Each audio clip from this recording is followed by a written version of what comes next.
Hello, everybody. Hopefully you can actually hear me this time.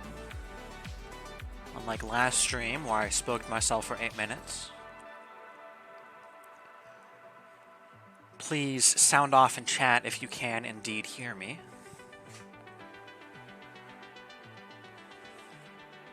This is good, this is good. I am hearable, says Rising. Alright, alright. Let me get this starting soon off the screen here. Alright, hello everybody. I hope you had a good Christmas. Can you hear the voices too? I think that might just be a you thing. If there are plural voices that aside from just my own.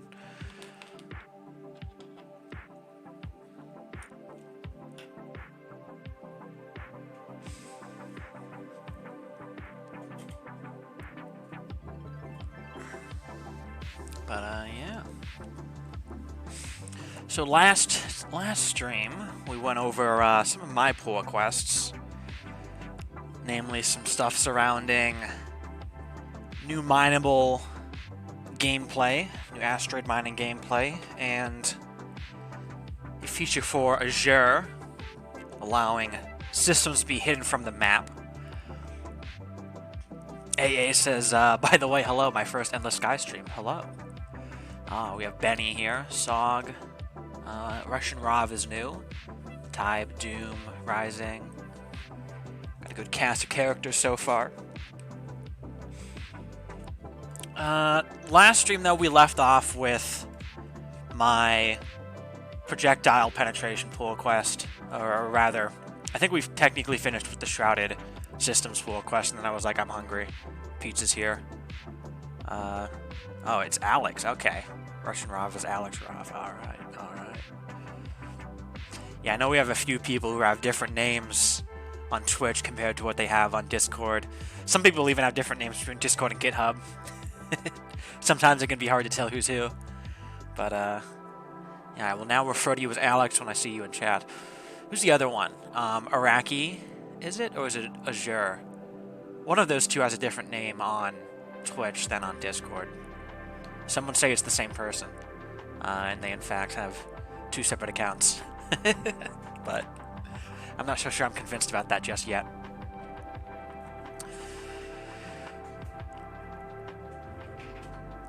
Sock says Azure is like Fissure or something. Yeah, that's what it is.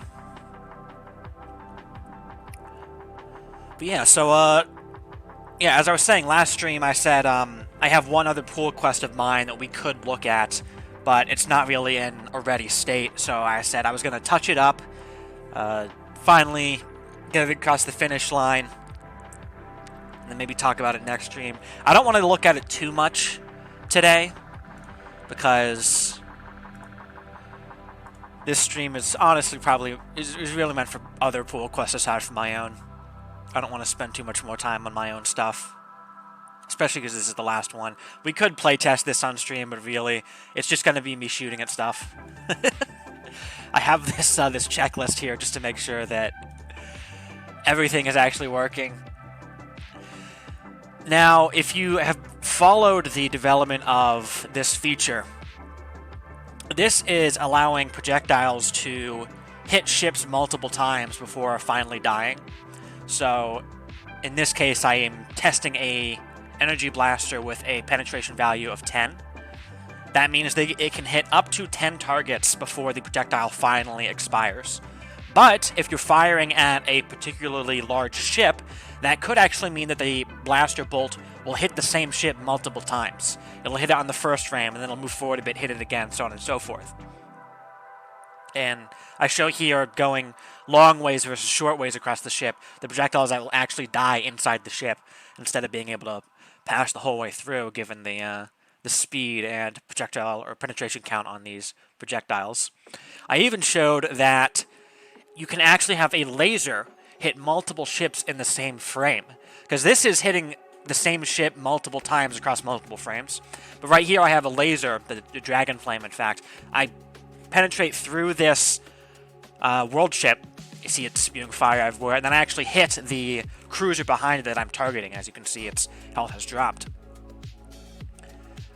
When this was first opened up, The way that I did it is I made it so that the collision loop, the collision detection logic, just looped through multiple times. It would say, oh, this projectile can hit up to 10 things. Okay, let me run collision 10 times, basically. And each time it says, here's what I've hit before, I can't hit it again. Which, admittedly, is a rather inefficient way of doing things. Now, at some point, I was like, you know what? I'm not going to, or I don't have the time at the moment to touch this pull request up. And Tahouch had actually noted the inefficiency, and I was like, I don't really have the time to do it right now. I'll take care of this later. So I marked the pull request as orphaned. Rising said he would try to pick this up, and came up with this pull request here that actually solved the efficiency issue, but it didn't have the same feature set as what my pull request had. So this introduced these two keywords, untouchable and multi-hit, where, let's see, untouchable prevents the projectile from disappearing when it hits a ship, and multi-hit makes it so that a weapon can hit multiple ships at the same time, useful for beam weapons. And he also noted only works in combination with untouchable, which, kind of iffy in my mind how that was set up. So we had said on here, well, this is kind of missing features from what the original pull request had. Although I did note that the original pull request was also not the most efficient. Rising actually noted that his pull request fixed the efficiency issue. So I was like, well, if you already have the efficiency stuff fixed, then I could actually probably touch this up and include the good parts of his pull request, the good parts of my pull request, which I'll note actually ended up taking longer than expected for me to put these together. Because you'll note September 6th is when I commented this. Now, I haven't been working on it that whole time. I actually only started working on it a couple days ago.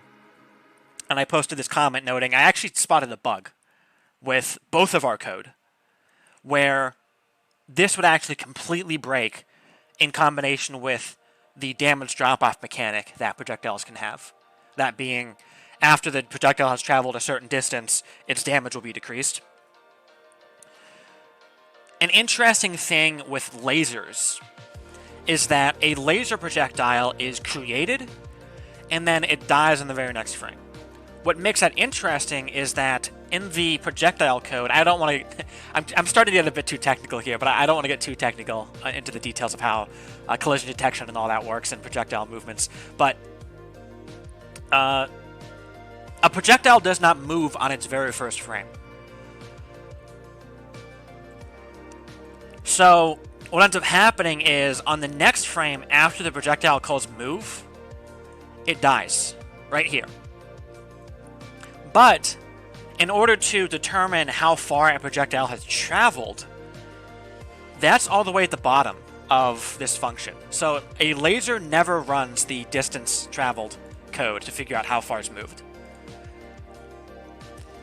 What actually happens is the projectile is created, and then it says, okay, where along the distance of this laser could I have hit something? And it'll eventually find it'll run through the damage, or run through the ship collisions, find the first thing it hit, and then be like, alright, go, cool, I'm gonna hit this ship.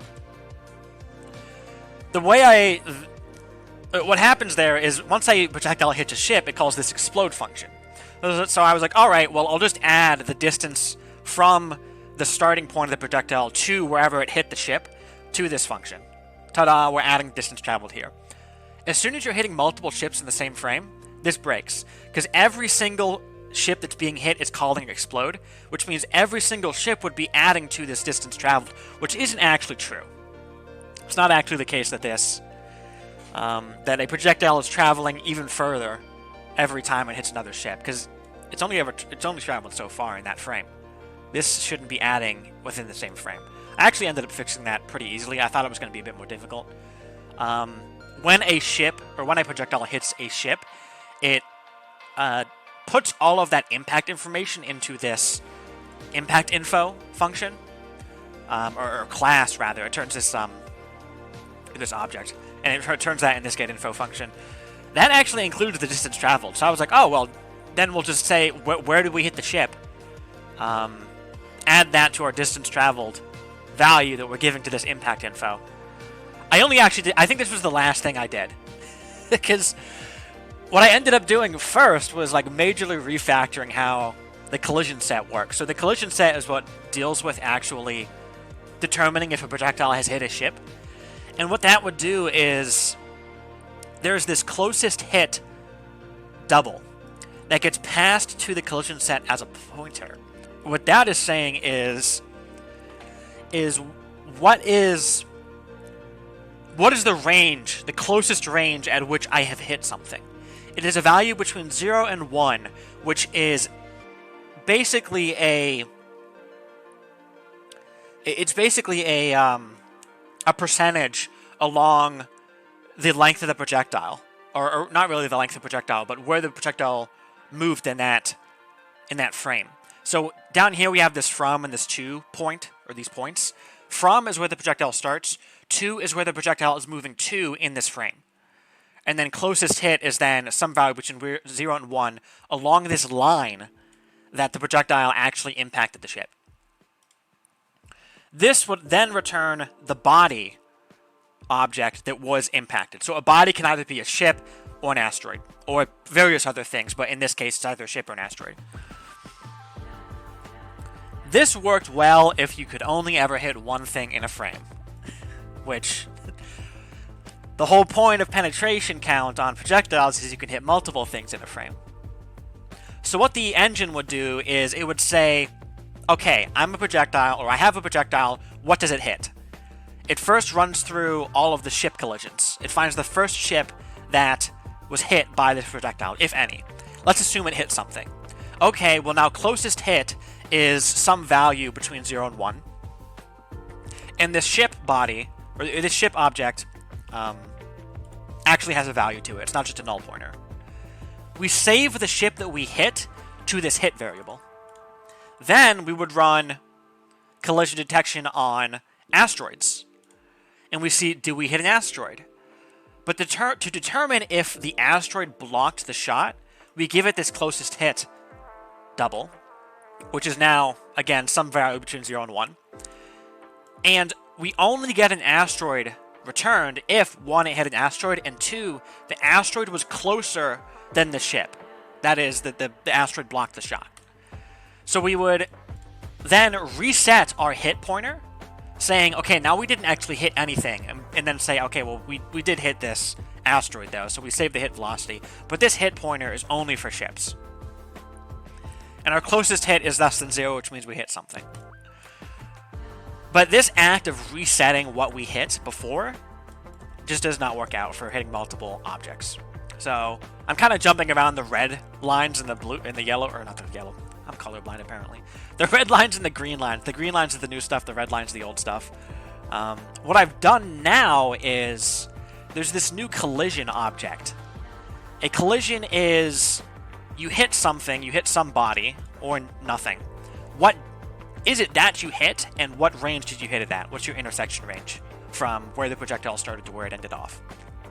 Collision sets now return a list of collisions, or a vector of collisions. Here's everything this projectile hit. It actually does some short-circuiting.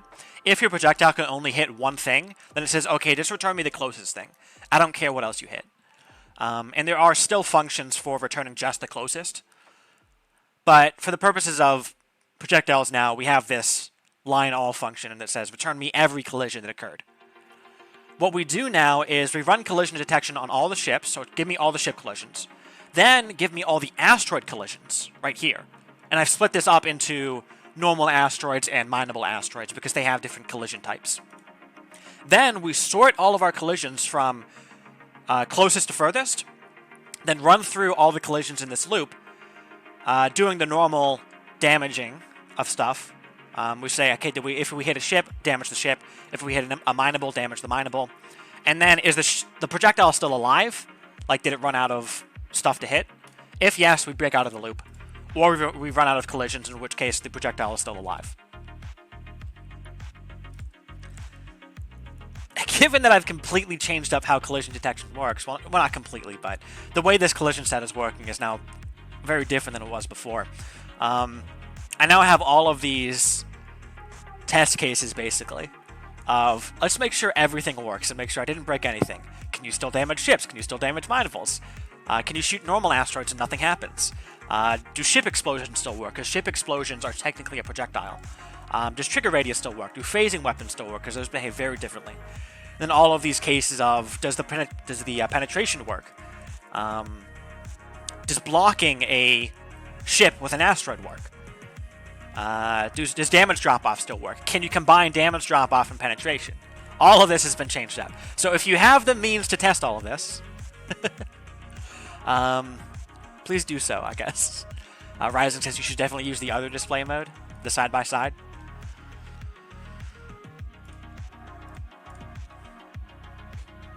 I find it depends on the change that's being made. Sometimes I feel like top and bottom is easier. Sometimes side-by-side is easier.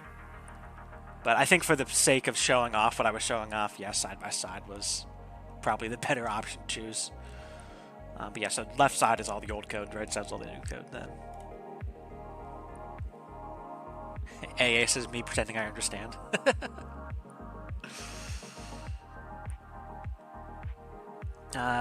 Russian says, how does it interact with drop-off now? Does the damage decrease with each ship that it penetrated?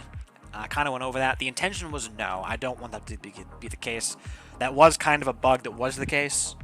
Or maybe it was a feature. I don't know. But it's no longer the case.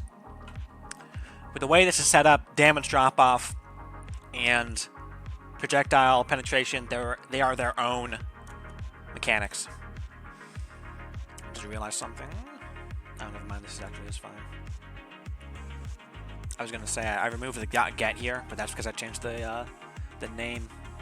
There's now a ship hit, which is the shared pointer. Okay. Sog asks, did you want to add projectile penetration in a general or to a general variety of weapons, or have it be a mechanic for possible future ones, or both? And Alex says, Dragon Flame Cannon, please. Yeah, the main use of this, right, I mean, the only use of this that I had in mind was for the Dragon Flame. To give it some large penetration value.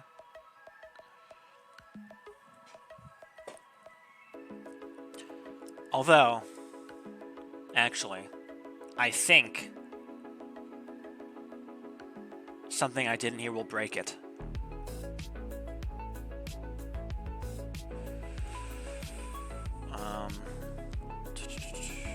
Where is it? These two, or this line really. I'm gonna remove this. So I made it so the blast radius weapons can only explode once in a frame, because I felt like it'd be weird if a missile could blow up multiple times in a frame. But Dragon Flame actually has a blast radius, which would mean that this would break the whole intention of giving a penetration value to the Dragon Flame.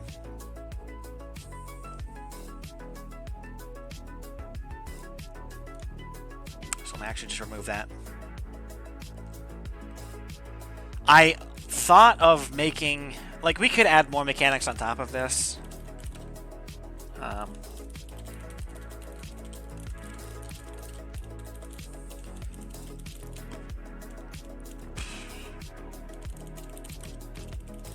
can't spell apparently. We can add more mechanics on top of this. I was thinking of a weapon where it can explode multiple times over the course of its lifetime, but it has a cooldown between explosions. That would not be possible with this. With this right now, if a projectile has a blast radius and it hits multiple things in a frame, it will actually cause multiple explosions in the frame. Which I tested with a heavy rocket a long time ago, and it's kind of busted. So we do probably want to be a bit careful with that. Sog says the Dragon Flame is technically more of a projectile than a continuous beam the way it works. Really fast projectile, not a stream of them. Well, define projectile versus beam / laser. To me, if it lives in a single frame, it's a laser or a beam. and the Dragon Flame lives in a single frame. It's not continuous, but it's still a laser. So it's just something I'd like to see is weapons exploding at the end of their lifetime. I feel like I might have tested that a long time ago. I swear I have a branch somewhere on my repository that has a mechanic for that. And if I remember correctly, it was not difficult to do at all. If I go to engine, when do we move projectiles?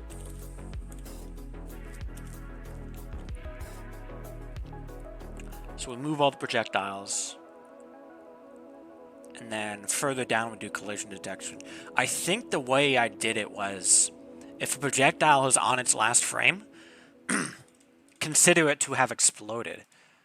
Yeah, I have this somewhere, because it's right here. This is the line I would update. Right now, if a projectile has no government, then it explodes immediately. That includes ship explosions. So ship explosions don't have a government. All I would say is, if we're also exploding on the last frame, and it is the last frame, then explode right here. So this is one of those none collisions. We didn't actually hit anything, but we're considering ourselves to have collided with a thing. So we run the collision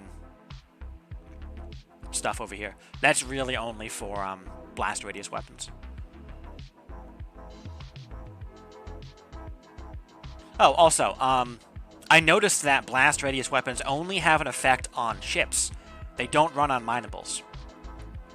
Which, I'm not really sure why. I imagine it was probably just an oversight on MZ's part. But, I kind of just put it in here as a to-do, because that's a completely different feature of matting penetration. We could very easily do this, though. I would say wait until after this pull request, though, because this changes up so much stuff. I don't want, ugly merge conflicts. Alright, let me close off all of these.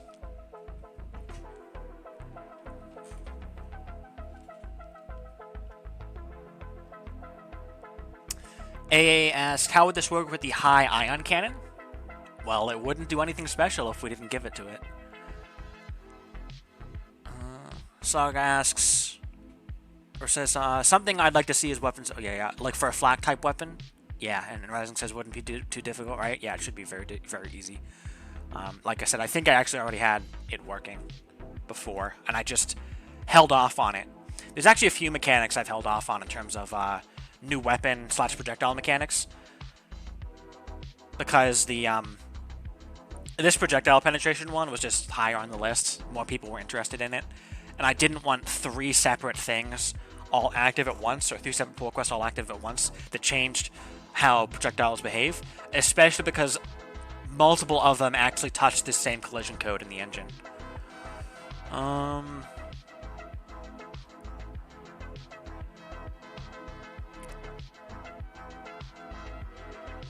I'm not seeing a name of a branch on my repository, on my fork, that would indicate that I did this, but I vividly remember making this mechanic for flak-like weapons.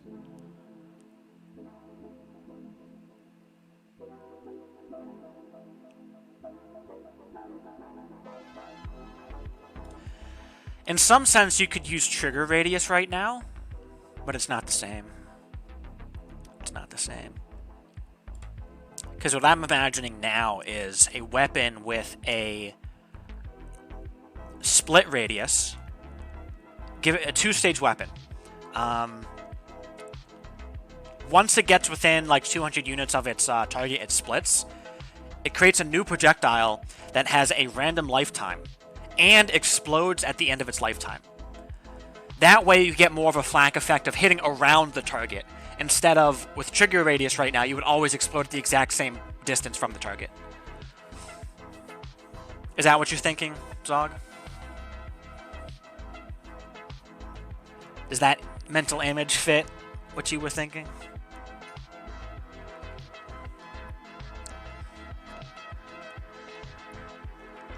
Like, imagine a Thunderhead missile, but instead of missiles that directly hit the ship, it's a bunch of projectiles that go around the ship and then explode. Alright then. Let's actually move on to other stuff now. Oh yes, and an update on last stream. I spotted a bug when we were testing the shrouded mechanic, and I was like, oh, that's kind of funky. I was able to actually reproduce it in vanilla, so I opened the bug fix as a new pull request. This being, if you have systems that are visible because you have missions that are available there, you click on them so you can add them to your travel path, and then you leave the planet without actually accepting the mission, then you still have a travel path to those systems, even though you can't see the systems anymore. So you just have these floating travel plans. That's been fixed now. Well, will be fixed whenever Quick looks at this. Because I know he had a comment during last stream about that. Crony says stinky on Steam chat. Okay. Kivman says, I think this was asked already, but I just wanted to confirm about would penetration have fall off per hit when, and what distribution curve would you give it, / would it be configurable? No fall off per hit, and the fall off curve is linear at the moment. Minables can't be tracked either by missiles / seekers. Yes, that is true.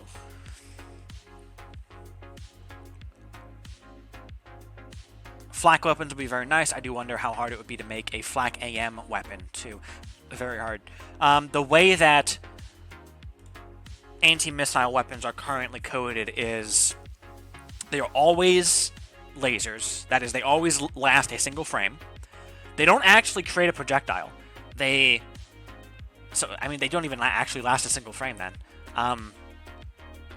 They create an effect that appears between the hard point and the projectile that they destroyed or attacked in that frame.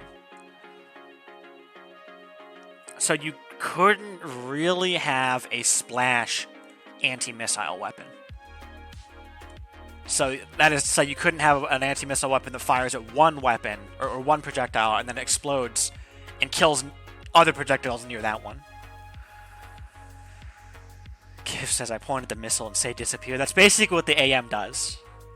It's just that it rolls a dice to determine if it actually does disappear or not.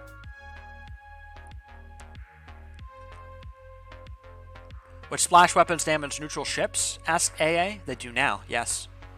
Unless the weapon has the safe tag on it, then all explosions damage all nearby ships, regardless of the government of the ships, compared to the government of the projectile.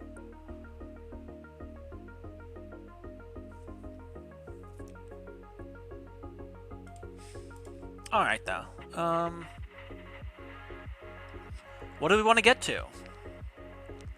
Didn't really have anything specific in mind, so I don't know if we want people to shout out pull requests to look at. Let me actually grab some of these already, though. Some of these I had my eye on. Could look at this one. It's a bit bigger. This one's a bit bigger, and also kind of needs other people's looks at it. Let's look at some other content stuff. I guess we could comment on the pirate stuff. I see that Alex is here, so we can actually probably comment on this. Anyone else here who has a pull request open that we could look at? I see Iraqi's here, so we could probably look at this one. Azur's about to show up out of nowhere and be like, close, Avgi.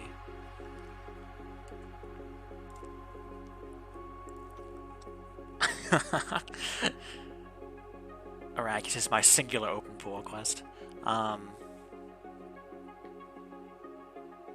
Rising says plugins. What about plugins? The UI one or the download plugins one?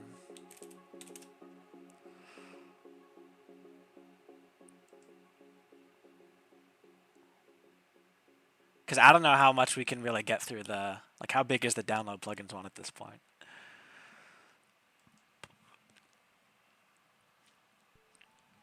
Sog, I saw there was an update that Rising did to the darkening of the map sprite, so you can take a look at that one.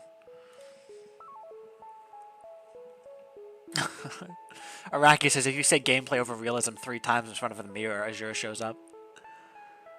We'll be careful to do that then. Russian says, or Alex says, mining update would be cool. It's still a draft though. Yeah, I think we'll save that one for later. Mainly because it's actually waiting on some of my pull requests to be merged first. Rising says, I don't think you should actually review the plugins on stream. It's very technical. Yeah. Sog says, Tybe's becoming Icarus pretty quickly here. Or Tybe becoming Icarus pretty quickly here in terms of Tybe saying, have you seen the new iteration of the Attribute Refactor pull request with 3K lines of code? I did see there was activity on it. I did not see the latest in terms of what it has to offer. Where is the... I'm scrolling past it, aren't I? No, it's right here, yeah.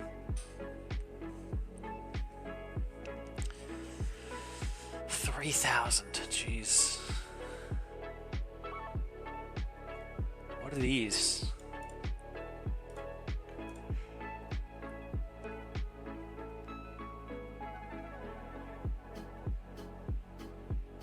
Clang is being funny again. Typical. Alright, let me actually look through. So I pulled this one up. MCO has approved this twice, which must mean it's super good. So let's just actually merge that one right now. Because no one else is going to get to it, because Quick's not going to merge his own pull request. This one, I'll let you know right now. I don't know anything about this CI/CD stuff, but I saw Tybe say if this fixed something. So, if this fixed something, Tybe, do you think this is good to merge right now?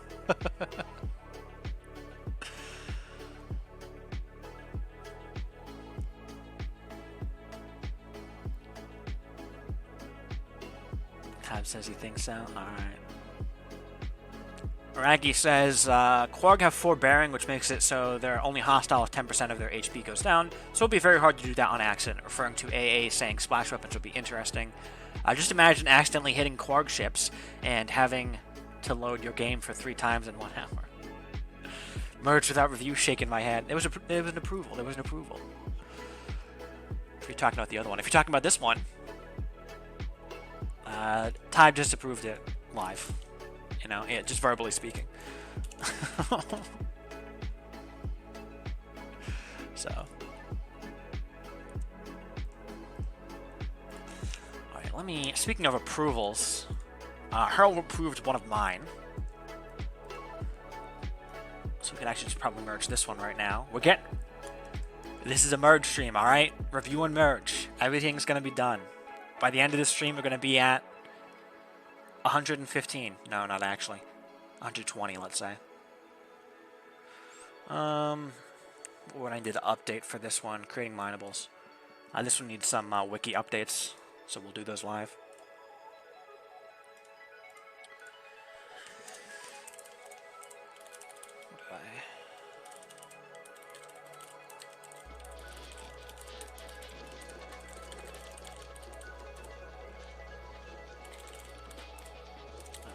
Chance. I don't know. And what was the last one? Toughness.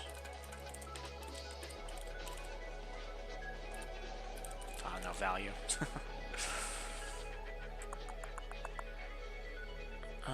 Down here.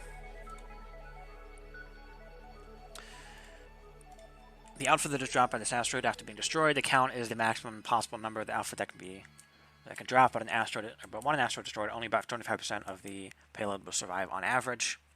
It's not even about, it's exactly 25% on average. On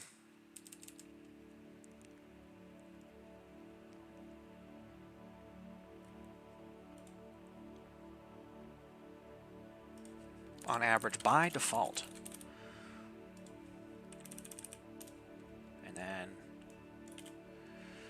I saw someone say something like they were looking for something on the wiki and it wasn't there because the wiki was out of date. And they said something like, the wiki used to be so up to date. It's really been falling behind lately. And my thought was like, what? The wiki's always been behind date, and it's been getting better.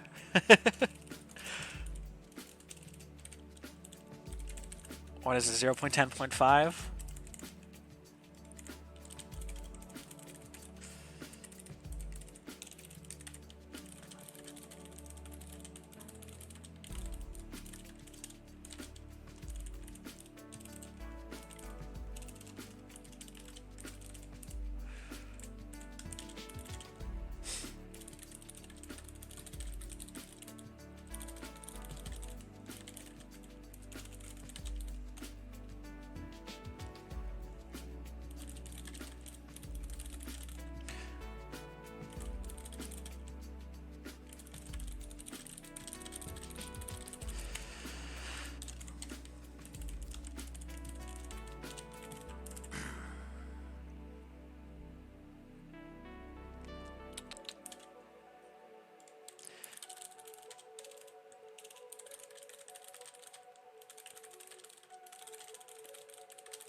But yeah, I try to update the wiki as I merge things.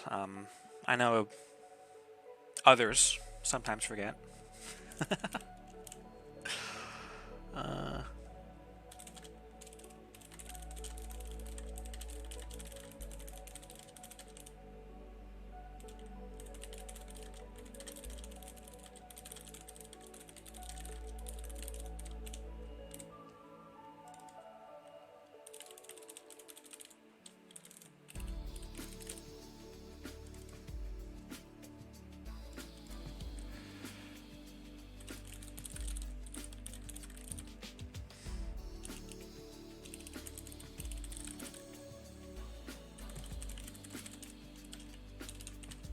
Oh yeah, and I have to update the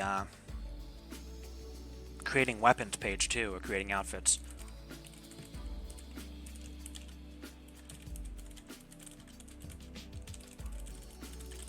I think it always represents the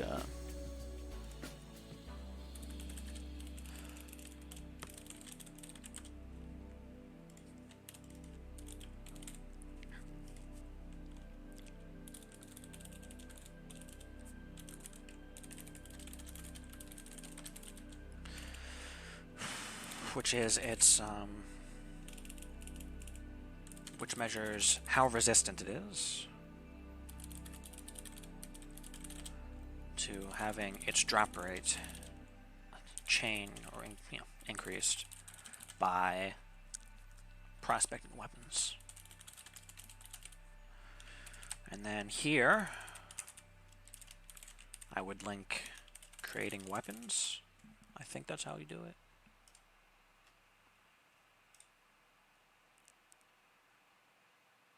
Or just creating weapons, or just creating outfits.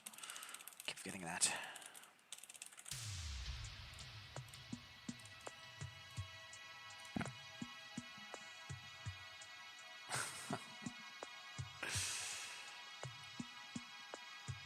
Sucks is merge your mining stuff so I can ready mine.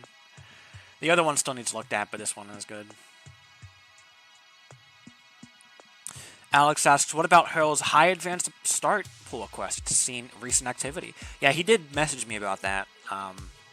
And originally the idea was that it would skip parts of the main campaign and high reveal, or rather skip it entirely. So it would basically be a jump start into the later sections of the game for a new save. But we talked about it, and I was like, well, I feel like for the time being, while things are a bit up in the air, it'd be easier if we just said, okay, this is simply an alternative starting location, but it happens at the same time, or it starts at the same time as the existing start. But it says, give me maintainer so I can update the wiki. I won't merge random pull requests. Pinky promise. And Time says, GitHub's wiki management tools have improved a lot, so maybe it's now feasible to make it publicly editable. Is that so? I mean, but would we still need to make it so that it's either everyone or no one? Because it's kind of annoying that that's the case. Araki says, you mean an enslaved core bomb with the burden of yet another wiki? I mean, the GitHub wiki is different than the fandom wiki or whatever site that one is hosted on. That one's more of like a, here's absolutely everything about the game and its story type wiki. This is like, how do you create stuff? How does the game's data syntax work? Tom says, I think so. That's still the case that it's all or nothing. But they can track edits properly and do rollbacks. Is that reason? I feel like you could always do that, though. Like, you can get a local version of the wiki and see the commit history across the entire wiki. And then from there, you'd be able to, like, force push and revert commits. Is there some new location you can do that, like, actually within the browser now, instead of needing the desktop app? Or, I mean, really, not necessarily the desktop app, but terminal could do it too. Let me just make sure this is actually the correct. Creating outfits and weapons, but the page is just called creating outfits. And I want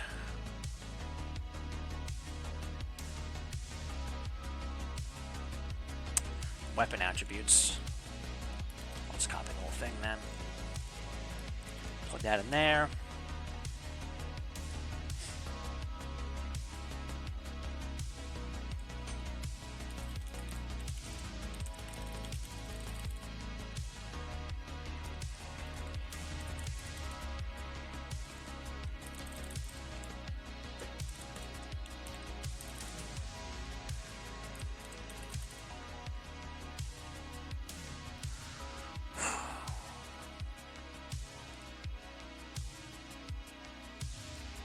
Save that page. And here,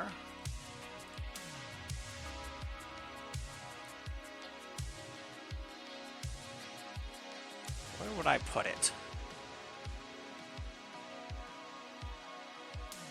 I guess below mineable damage makes sense.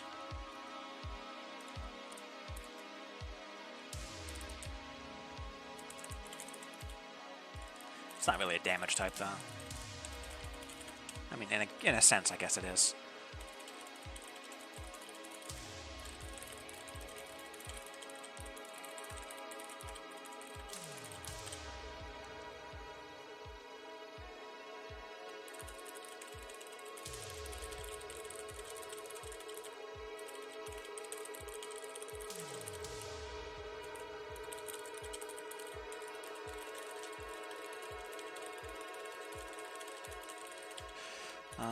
Equation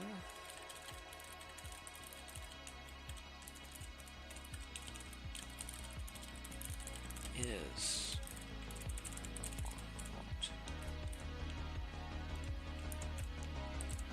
default payload plus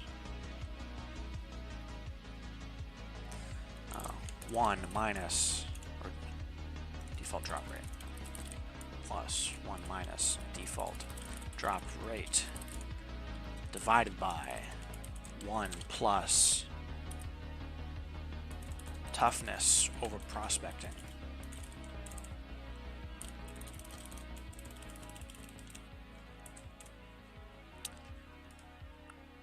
Let me...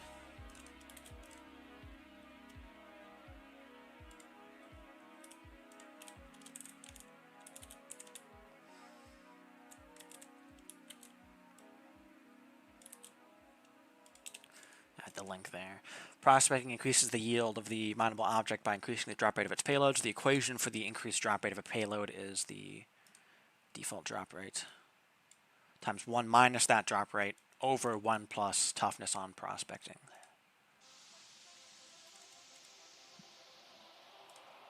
Let's actually make sure that looks good. Yeah.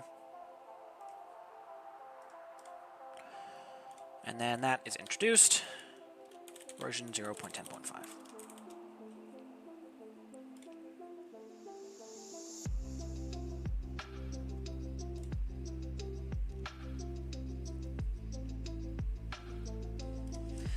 Wiki now shows multiple versions in the browser and you can compare versions. You mean this? This has always been here for as long as I can remember.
Ta-da.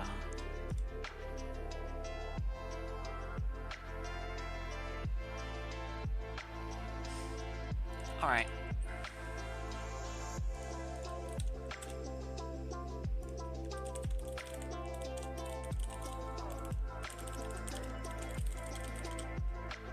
Didn't test it, by the way.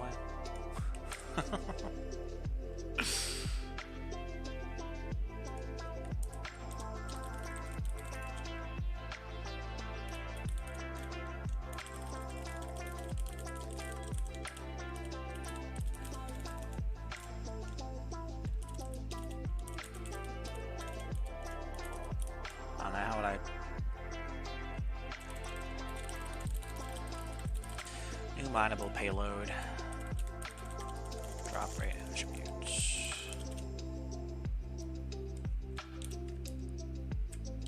And interactions. How about that? And prospecting weapons.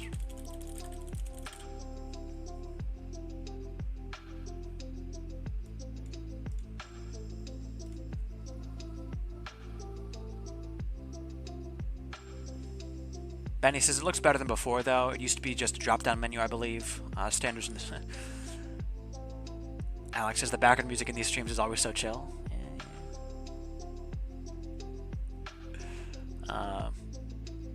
Sog says that's because me and Derpy don't like being DMCA'd, but that is a different Sog account for some reason. Do we have an imposter in chat? That's Sog with an underscore instead of Soggy, yes, and it tells me it's a first-time chatter. On your phone? Why do you have a different account on your phone? Yo, Rising approved.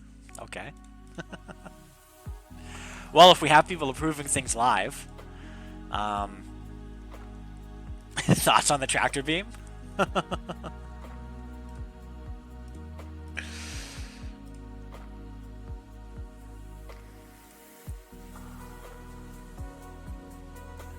Dark Sog.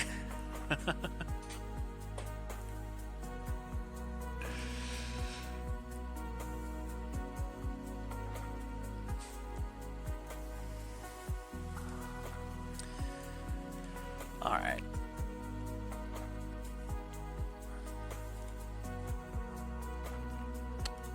Five more to go. Up next, let's look at Alex's typo pull request, which is funny because it takes things that you would think wouldn't be typos and turns them into ones.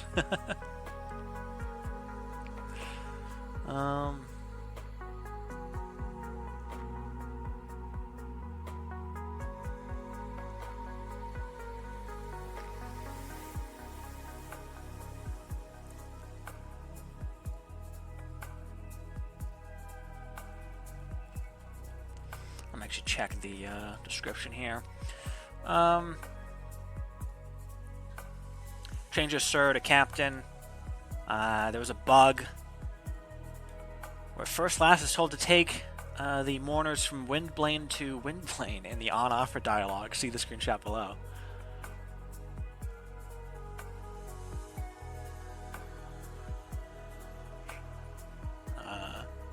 Nearly 3/4 of the surface of Windblane is ocean. Most of the industry is here centers around petrochemical, blah blah blah. It's blocked by the dialogue, but yeah.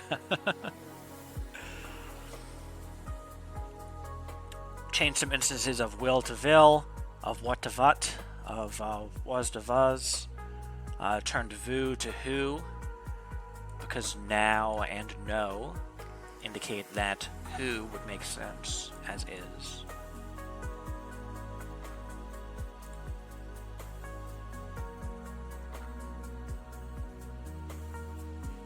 And it looks like all instances... actually. Okay, good. Yeah, it looks like you're removing all the instances that need removed and updating the ones that need updated in the code spell exclude.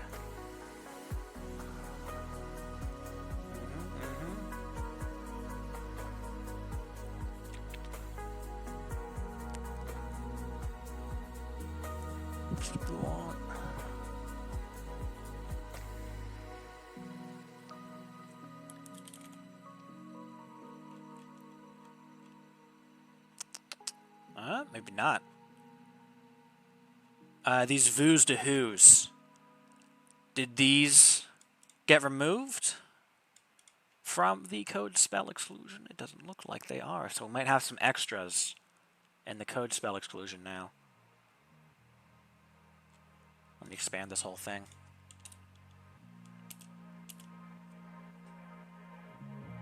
Or was vu never in the code spell exclusion?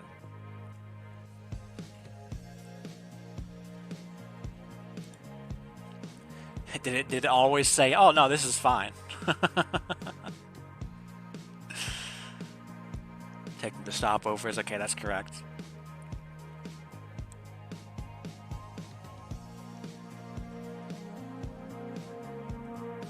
Because I do know that the, there's only one vu, but let me double check. I mean, I just looked at the whole, I expanded the whole code spell exclude file. And it looks like it was never in there. This line wasn't.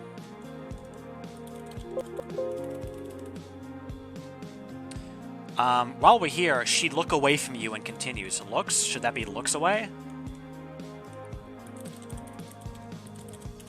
And yeah, this only shows up here. It's not in the expel or exclude file.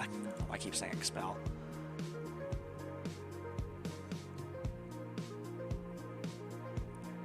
Good catch, yeah.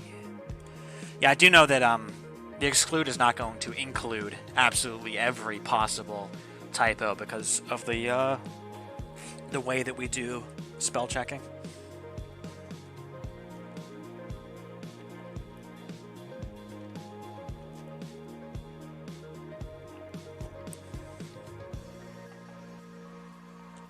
Sog says, I don't think ES people want to see me play League or card games.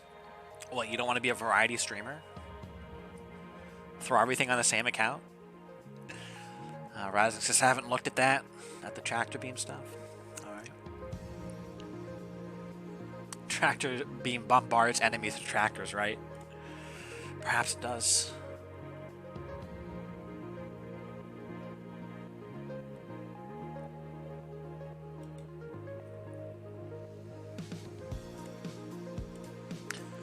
Alright, well, since you said good catch, I'm guessing you're already in the middle of fixing this, or should I add a comment suggesting the fix and you can commit that?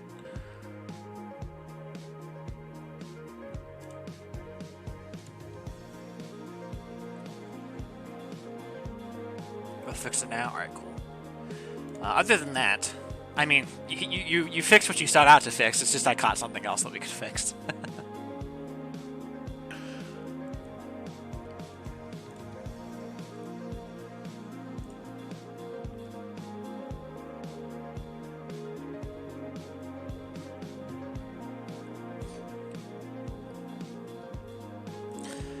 else do I have?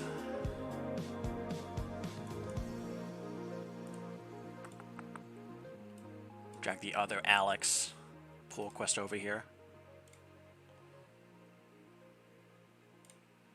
And I think these are your only two that are open, right? Yeah. All right, we'll get to both of them then. Because they're both pretty straightforward stuff.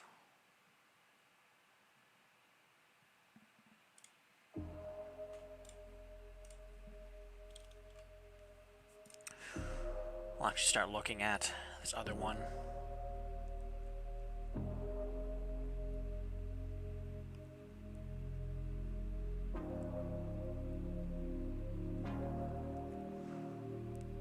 Looks like we did get some tweaks.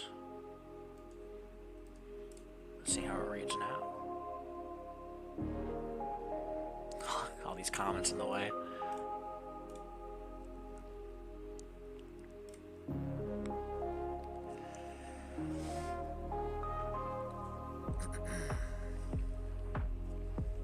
So let's actually...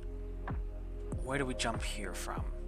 So you say, we found a kind of storage device that seems to still be functional, a black box. You produce an image of the cube that you found on your holopad. The curator stares at it and then slowly turns to you with a pity in his eyes. This box is red, he says gently. I read a thesis once on the prevalence of colorblindness in humans, but... You interrupt the curator and explain that black box, in human terminology, refers to a device used to collect and preserve flight data in the event of a catastrophic failure. Recognition seems to dawn on him. A Shiragi black box, you say? That's an incredible find. But careful about the information it contains, though. Or be careful about the information it contains, though. They are a doomed species. Don't you humans have a legend about a cursed box? What was it? Pandora's box?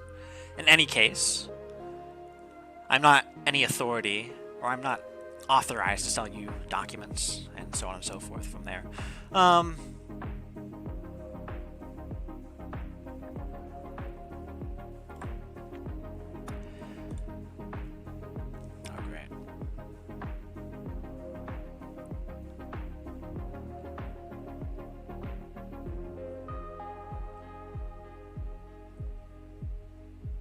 This is better than it was before, I feel.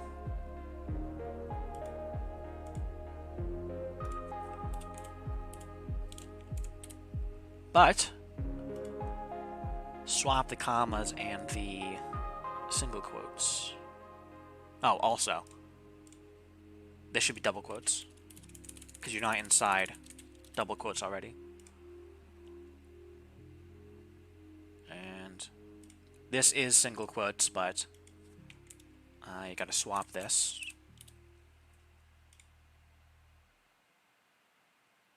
That's how we roll around here.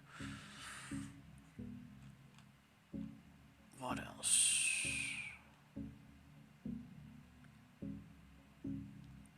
I wonder if we could do something like, in the interest of time, you interrupt the curator and explain. Just to kind of give it an explanation for why you're bothering to interrupt.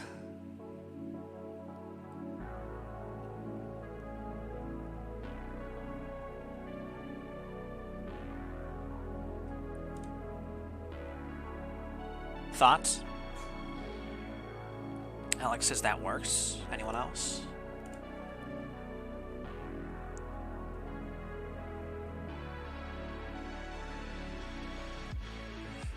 Also, this question, should this be its own line or tacked onto the previous line? I feel like it should be tacked onto the subsequent line. So, like, these two. Yeah. So many things in the way. So, like, put recognition dawned on him, and then into the quote, all in the same line. I could do it like this.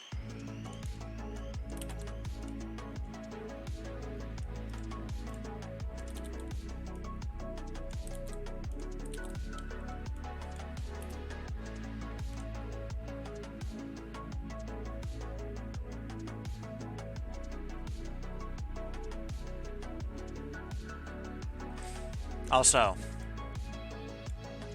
kind of surprised we don't have Pandora's box anywhere else in this. Yeah, it's the only time Pandora's box is mentioned. Because it feels like something the Quarg would say, almost. Although not to say it's bad to include it here.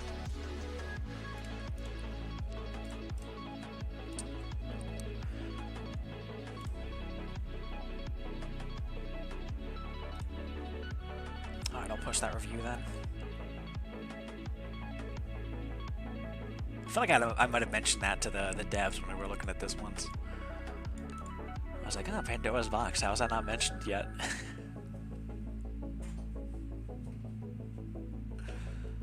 Pandora's box was in the previous text? Oh, it was. Alright. Yeah, it was. So what's changed about this line then? Oh, just the quotes. Because I was about to say, well, is this line like completely unchanged? How is it showing it as red? Arrakis is me on my way to add a Quarg narrating the entire Iliad as per Derpy's request.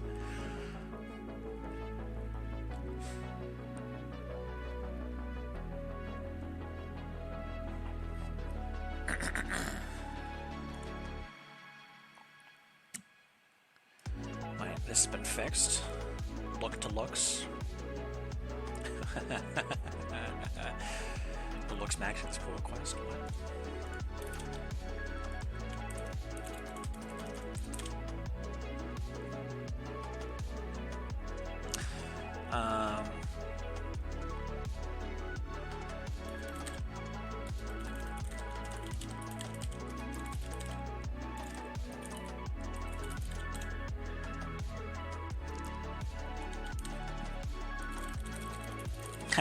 Plus some other stuff. Don't need to put it all in the commit title.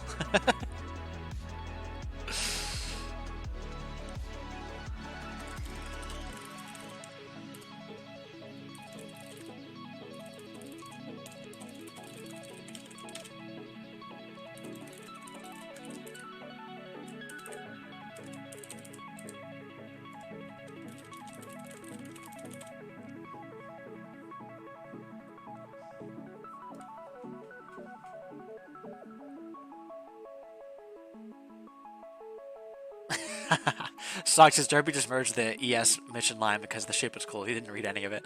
No, it's not like we did like 3 streams. I'm pretty sure we did like 2 or 3 streams on the Emerald Sword stuff before merging it. Or I think it might have been like 2 streams, then I played it 3 times. And then I came back and had Pull Request adding to it.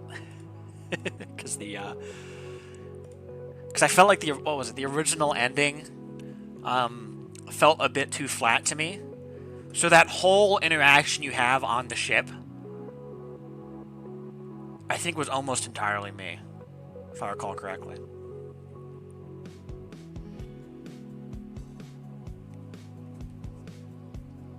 Anyway. That one's looking good. And let's refresh this. Give it another look. Okay, good. Now all the comments are gone.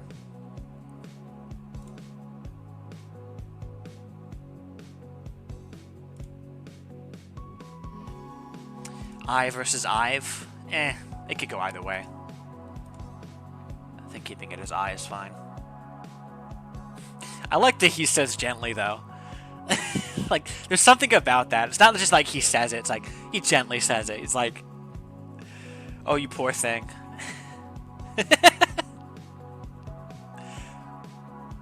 and the pause, too. It's not just that he says it gently. It's the pause, and then this box is red.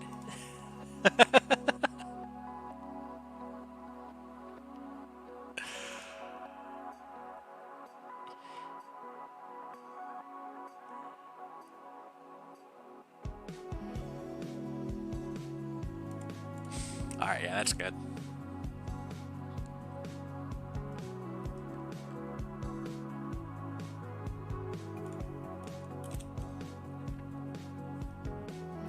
Any final word on this? This box is red, Dumbledore said calmly. Oh, are we good to go here?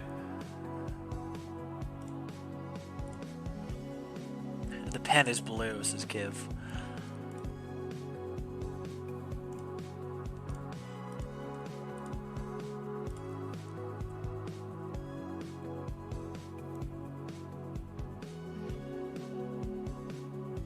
Benny says merge.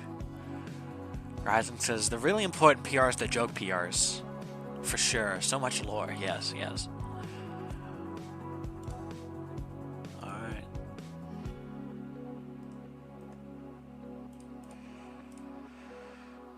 We're down to 123. Alright, what do we got next? So this one. We have an open issue for this one. The shortcuts in this game are quite good. However, I'm missing one that's frustrating to me are the buy all and sell all buttons in the trading panel. Everything else can be navigated from the keyboard, but not that. It doesn't necessarily need to be a shortcut menu, similar to how trading or job board are not, for example, but just adding the shortcut and underlining a letter to let us know would be perfect. This addition is feasible because higher crews, fire, hire, and banks pay all buttons are all have shortcuts and appear in the same place on the screen, even though those would probably be less used shortcuts based on my experience. Kind of surprised we didn't have underlines for those. Just done in post. Yeah, these are very easy though to do.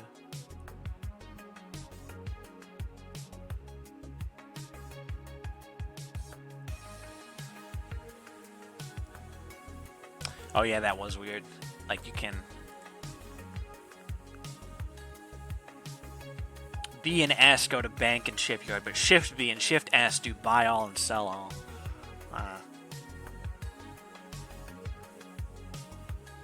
But they also are modifiers, which is kind of weird. Like Shift is usually a modifier, like a 5 times modifier on whatever you're buying or selling. So it is a bit weird to me that that would be Shift for those. Let me just check the code then. This is very easy interface code though. B and S, U and E. I mean, they're the next best thing. Although,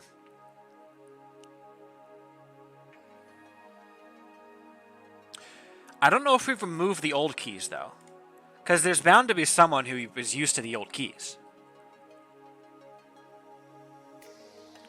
Alex says, wow, I didn't know about these shortcuts. Yeah, so if you hold Alt and any panel in the game, it'll underline keys on any button, telling you, hey, this is the button that you press it, where if you press it, then this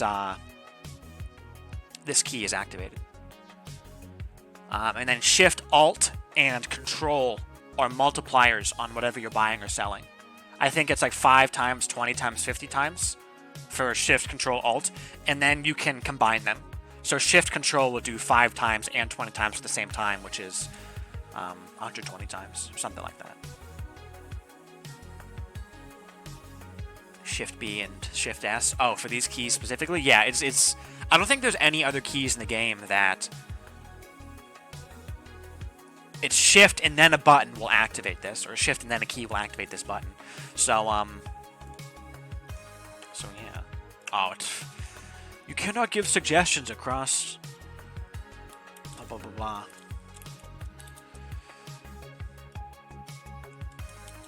Review.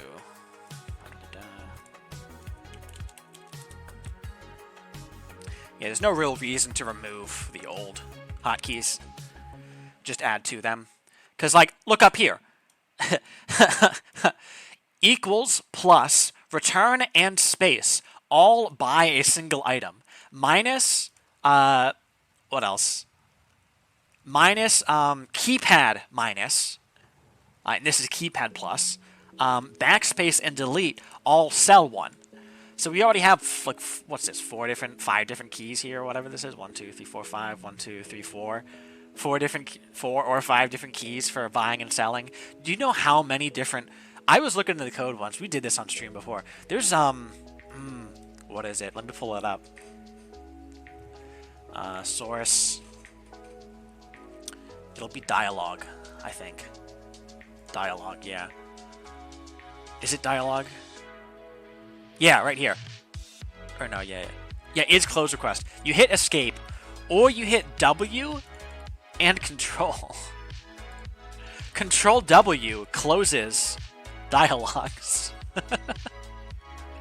And there's a few other ones. I don't know if this is the only place you can do this. I think Conversation Panel has the same thing. I was like, why does Control W close dialogues? And it turns out that let's see. No, not here. Return or enter or D are how you exit out of a conversation panel. But I know there's a few others where I think it's the shops.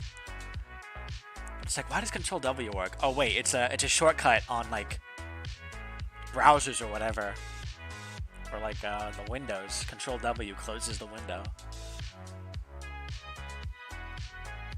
I guess it does it on Mac too. I think I've had people like run up to me in school, control like Apple Q or Apple W to close out your stuff on you, and then run away.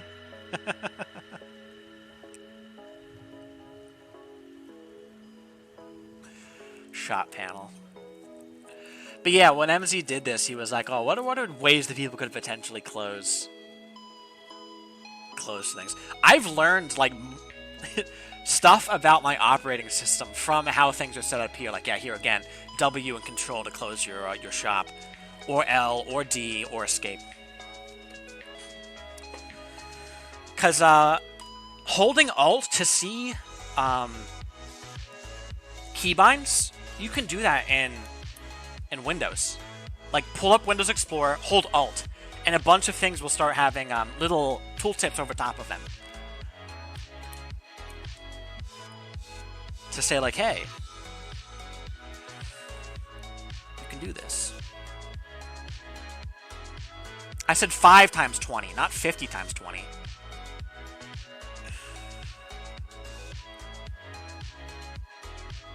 And it's times, it doesn't add them. What do you mean plus?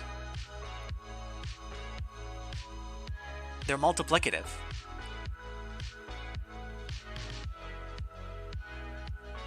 Used to call it the Apple key for so long. I mean, Socks is Apple key over Command Q. Calling the Apple key the Command key is cringe. It's the Apple key, because it only exists on Apple. Rising says working on Linux with a Windows key.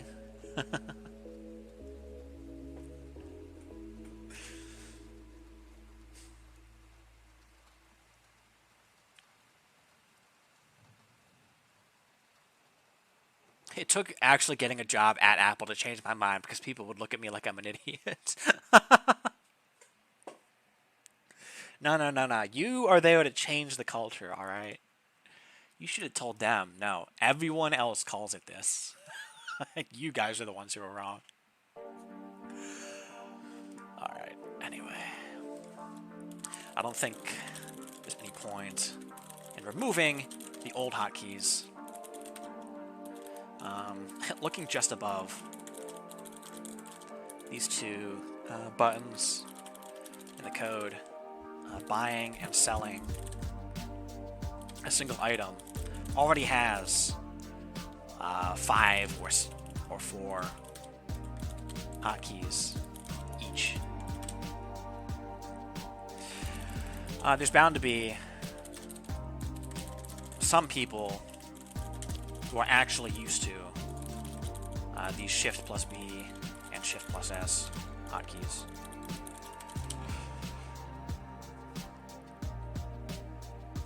So we should keep them. While also allowing U and E, since they don't conflict with anything.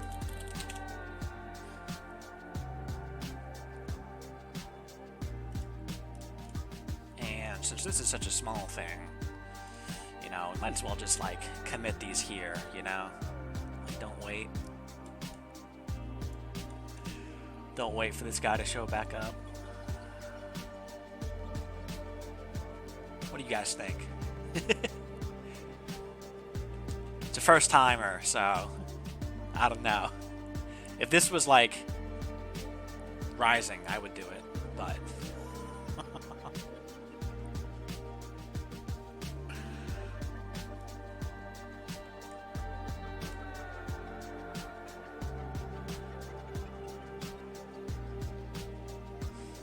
Kiv says, serious question. When will Control plus A select all ship text name?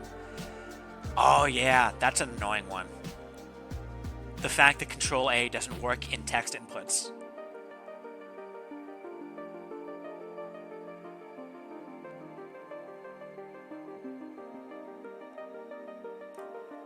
I don't know when we'll get that. Well, now that you all know. Benny says do it, Ryzen says do it, Sog says do it, Benny says merge it. Hold a referendum in the Google groups. I don't think that's gonna happen. Kiv says I'll make it happen in terms of what, the Google groups or the Control A?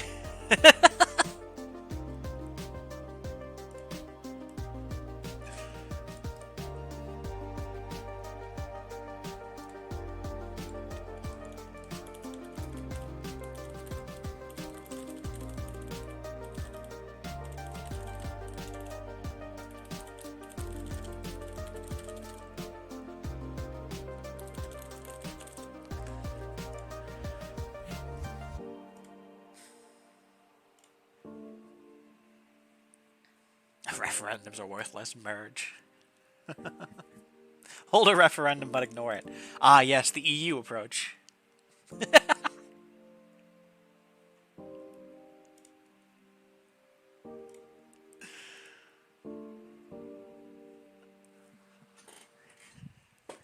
Benny says, I am the will of the people.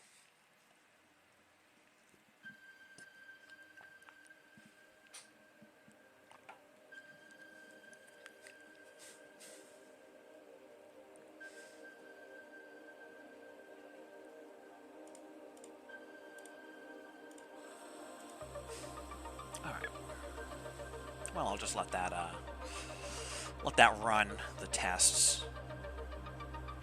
Ah, somebody hasn't gotten to the one review that they have.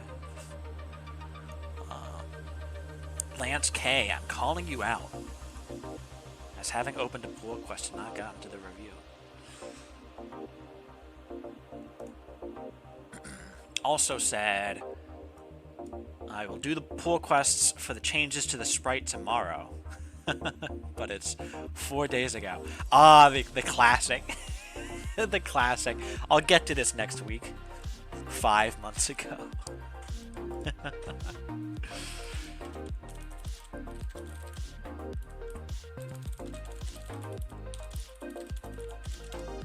So I'll just poke. Any update on the high DPI and the asset pull request? Oh, excuse me.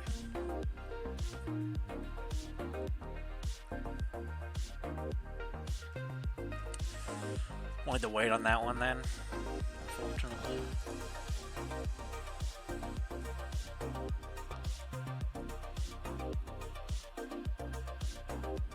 Rising says, I'm not actually sure if the way that support request does it is a good fix. It's more of a bandage. I mean, in a sense, yes. It's a bandage in that it just increases the length. But there's still a maximum length after which text will start going off the screen. I think, given the fact that it is a vanilla government, though, that's been around for forever, effectively speaking, I think it's fine to increase the size of this panel just so that we can fit high unfettered. Benny said scrolling text. Alex says, doesn't it just extend the panel? Shouldn't we support line breaks or something? Line breaks would look weird, though, I feel. Also, where are you going to break the line? High, and then new line unfettered, but then you have just high on its own already? And is the line break going to kick down the other stuff? I guess it would.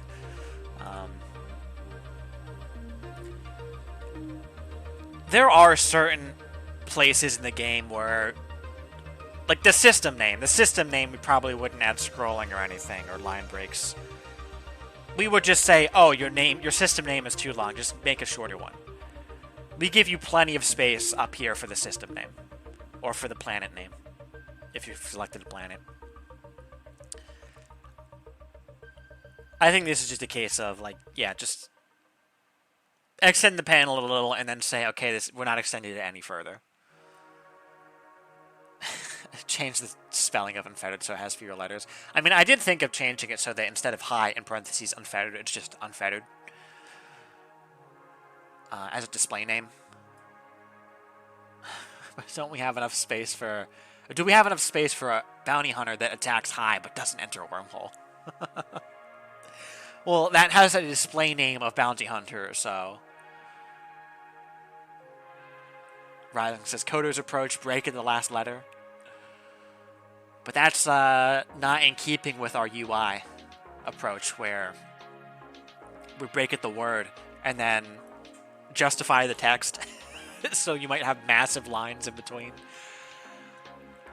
Or massive spaces in between words. Oh.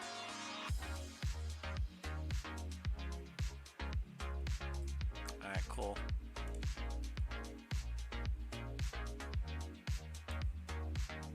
Hope everything's doing well, too.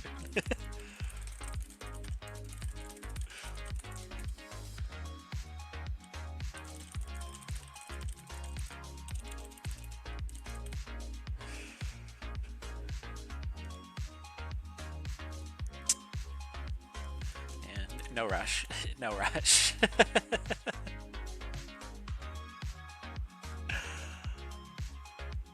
Well, prompt response at least.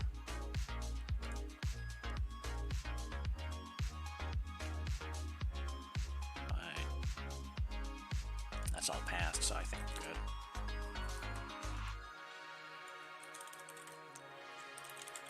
Hold on.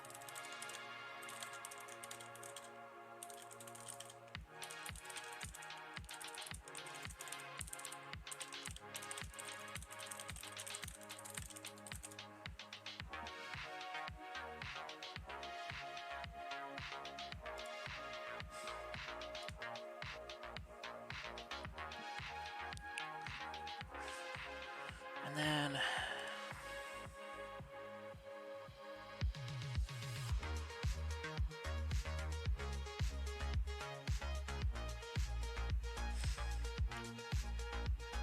I mean, maybe in the sense that this button says that. But I'm pretty sure with the way that this key down works, it would still work. If not, eh.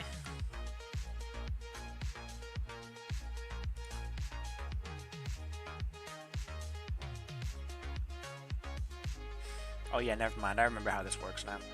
So here's a secret. The way that buttons work in-game, you see how the button has this character next to it? Clicking the button sends the command for this letter, for this key. So clicking the button is, as far as the code is concerned, is the exact same thing as hitting the A key for this pay all. Because the key down, like, it runs the key down code, as in you pressed a key, but you actually clicked the button. But clicking the button sent the command for that key. Which is, I don't know. The first time I figured that out, I was like, oh, that's kind of funny. That way you don't need separate code for clicking buttons versus pressing a hotkey. Clicking a button just behaves as if you hit the key. So, the more you know.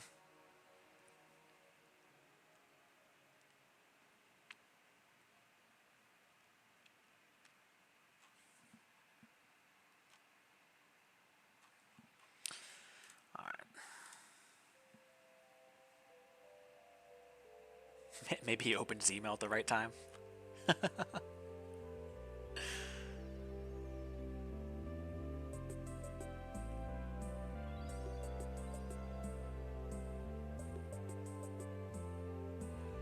Benny says, shaking my head, we should have that fixed by now. We have travel restrictions now. I think that travel restrictions could be used in some cases, but not all, from what I remember. But yeah, a lot of them we could actually cut down on at this moment. It's just that we gotta get to that.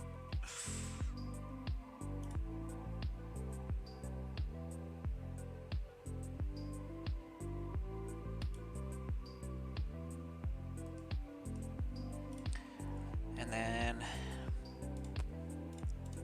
that closes this.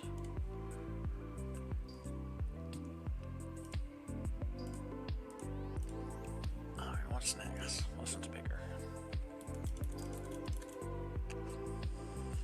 This one is a lot.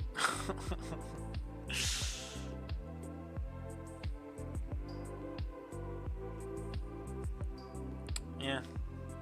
This is definitely here.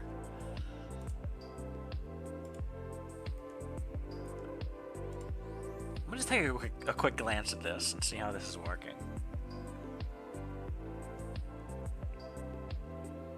Curl, lib archive, and Loman JSON.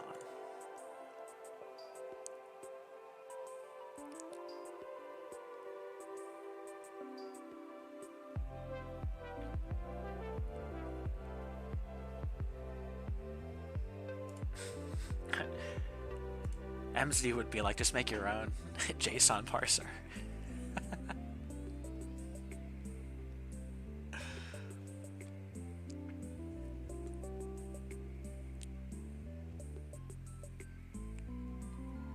We have our own implementations for a lot of stuff, I feel like.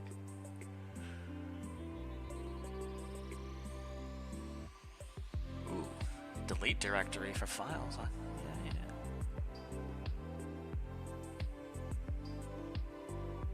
That's gonna need some eyes.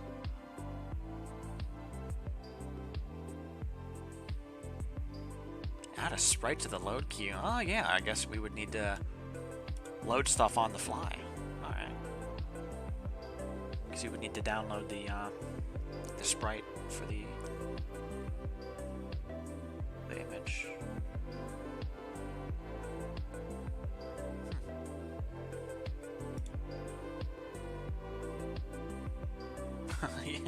Why save the version here? Why not? Yeah, never mind. This is a good idea. My bad.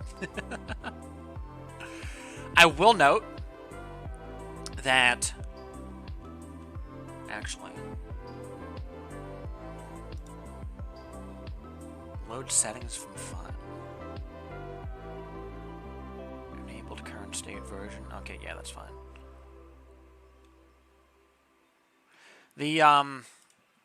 The pull request from Bead also adds a version number to let's type in plugins, it'll come up. This one. We have 3 pull requests opened right now for touching the plugins panel. I'm kind of pausing on the order to do these in. I believe this one is actually ready to go, but let me see. The one from the Weird Nut adding scrolling.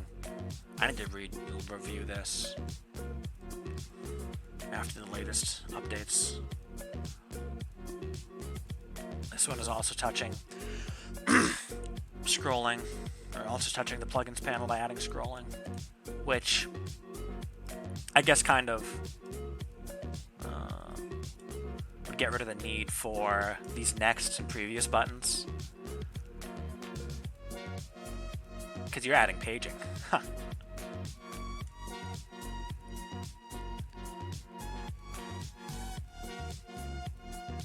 Right, because yeah, we'll have to look at what gets merged first. Given the fact that you're adding new dependencies, I imagine yours will come last. Paging over scrolling? Gasp.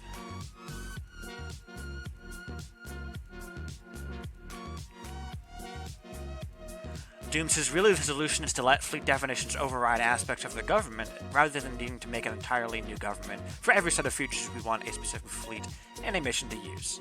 Yes, this is true.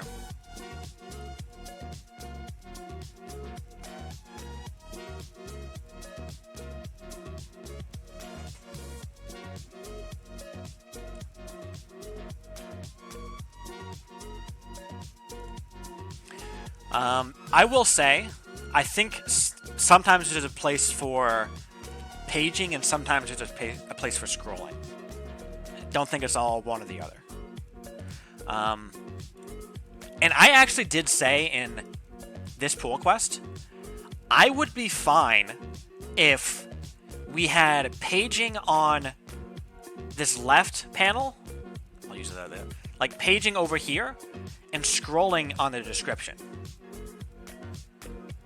I think scrolling the description makes more sense. But the installed plugins, I could see going either way as to whether we have paging or scrolling. I think the interesting thing about this pull quest isn't so much the addition of scrolling to the plugins panel. It's more so how it goes about adding scrolling through the addition of the scroll var and animate and render buffer classes. Because that actually adds some refactor potential to other panels that we have with, like, every panel implements its own scrolling in a sense at this point. And I had some comments about other places that we have scrolling and how they handle it. And it's very inconsistent at the moment as to how we add scrolling. Because, like, this isn't really scrolling in a sense. I mean, yeah, sure, it scrolls the text up, but the way that things disappear in the credits as their alpha is set to 0 as they get toward the edge of the panel. They're actually still technically there, they're just invisible. We have scrolling in the shop, that just kind of scrolls off the screen. A lot of places just scroll off the screen, like in conversation panel. You're just scrolling up and down off the screen. Or off the window, whichever you prefer. We have some scrolling in the government, or not the government, the planet cards, but that's kind of funky, the way this is set up. It just causes it to instantly disappear if it hits a certain point, and enclips the sprites. What's it? This available or current missions will scroll, but it scrolls underneath other stuff, which is ugly. There should be like a maximum size after which it uses internal scrolling inside this panel. And the missions available here should always stay where it is.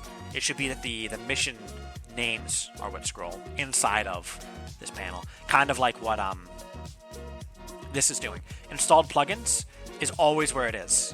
When you scroll this list of plugins, the plugins scroll underneath installed plugins, the title.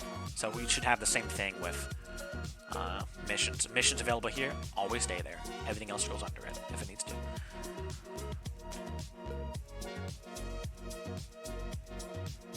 Horizon says I'll be back later if you're still streaming then. Bye.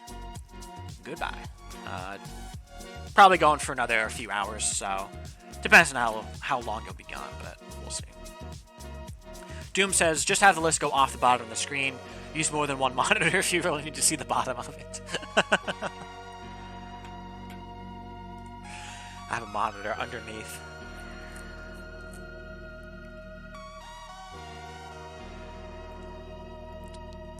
I unroll my monitor to get more space. Alright. Oh, this is the same thing. I already had that open. Alright, 2 pull quests. Let's go. Let's find 2 pull quests. We'll look at this one from Iraqi. Yes, Iraqi is still here. Raven appears. A leaf falls, a raven alights. Random encounter in the tall grass of Route 10. Alright, though. This one's smaller. We'll look at this first. I don't know if we'll look at the whole of the pirate expansion or if I'll just... I mean, I can talk about it. I don't know if I'll review it in full here.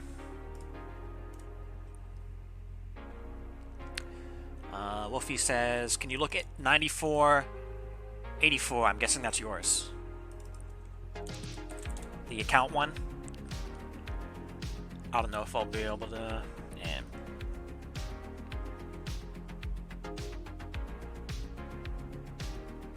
I mean, Quick's already getting to it. I don't know if we both need to get to it. I will say I agree with what I've seen Quick say. I feel like this goes a bit too over the top in what it's doing, to the point where it's unnecessary.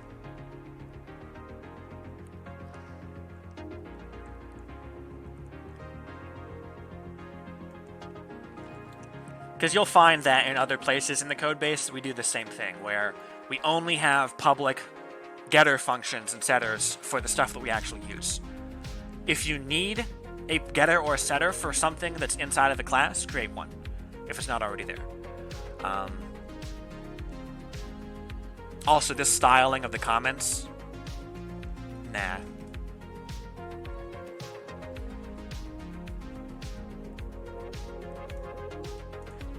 We don't need comments that are like headers for sections of functions.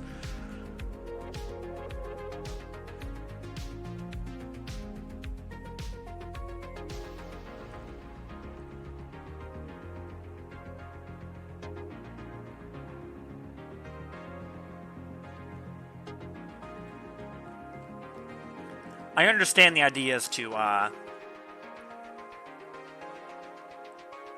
add some testability to the account class, if I recall correctly.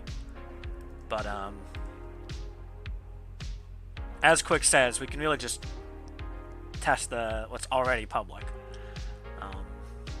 Test the public interface, as he says. We don't need to have every single function individually tested, because a lot of the big functions already use within them these smaller functions.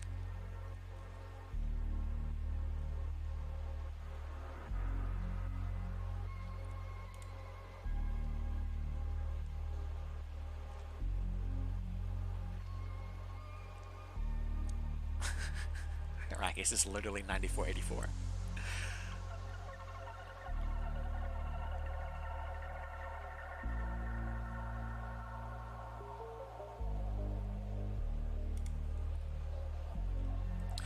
In any case, I'll leave Quick to this. I'll give him backup if he needs it. Let's see where this one goes. Ooh, approvals from Roadrunner and Benny. Good to see. It already has reviews and approvals. Let me actually look what we have here. Mission: ask the Quark about the Coalition after having joined Heliarchs or Lunarium. This adds a second mission to ask the Quark about the Coalition, this time happening after you've joined either the Heliarchs or Lunarium. This time you encounter a Quark character named Goal, who is to be a recurrent character, most important toward the end portions of the Coalition campaigns. Most important, I see. What are we looking at in terms of length? Good length to this mission here. We have an on accept.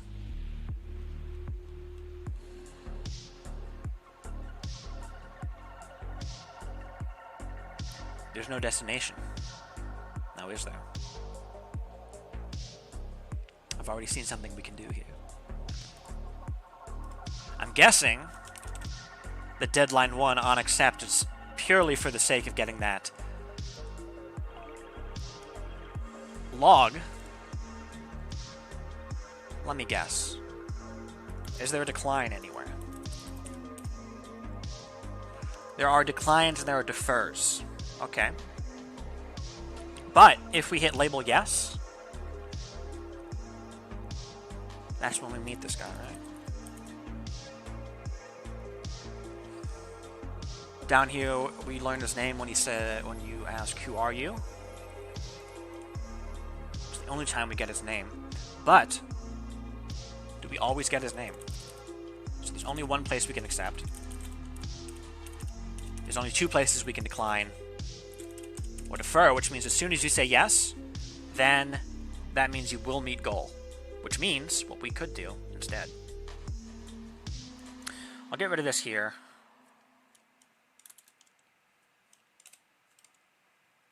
And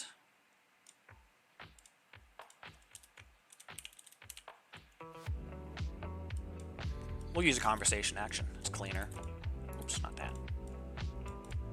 Just give me a single tap. There we go. Action. If I can spell. This does the exact same thing as what you want to do, but it doesn't accept the mission. So we could decline instead. And then we don't need the deadline. And we don't really need to make it invisible, but we'll keep it invisible just in case.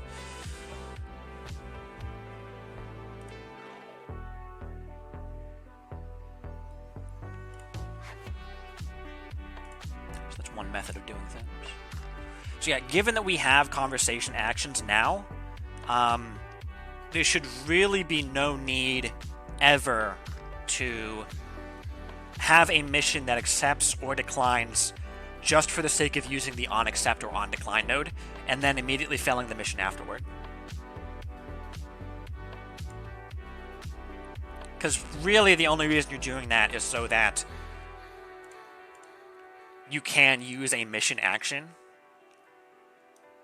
to cause something to occur, but you can use a conversation action just the same.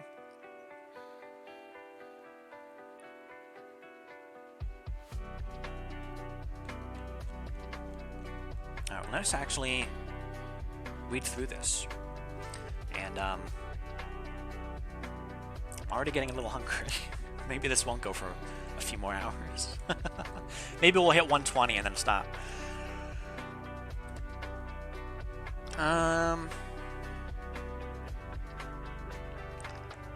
Right off the rip here, I'll let it slide, the double branch here. Technically, the Heliarch branch is unnecessary. You could remove the Heliarch branch into the label, and it would still come here anyway, because it would always fall through the Lunarium branch. Because you're never going to fall through twice. Either you have this or you have this, given how the two offers set up. Speaking of which, I want to swap these two. Source above two offer. So you need to have already asked about them early. Will you always get that?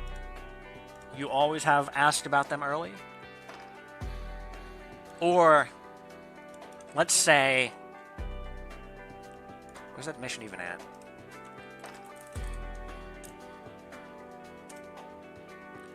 Ask Quark about Coalition early. So you need to have not joined. So could you theoretically play through the current introduction, not get this mission, then join? Because that means then you would never get this mission. But you're saying that Goal is a recurrent character, which means there's a chance that we would need to have an alternative introduction for him if he's going to become important later. Is that intentional, Raki? Araki says, yes, I know my ESEs for mechanics has not been updated since 2020.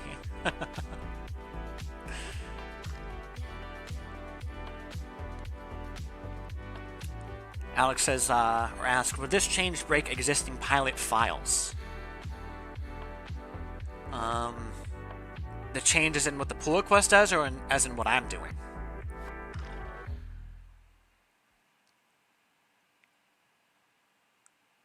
In terms of my suggestions. For the mission itself, nothing should break. The pull request, yeah, nothing should break. What are you thinking would break? Araki says this isn't meant to be mandatory as an introduction for Goal. Though, to be honest, probably not needed to have done the early one for this one to be offered now that you mention it. Okay. I'll just suggest that here then. So you can accept it if you want. Although I feel like usually you don't. It's on you. It's on you. You do you.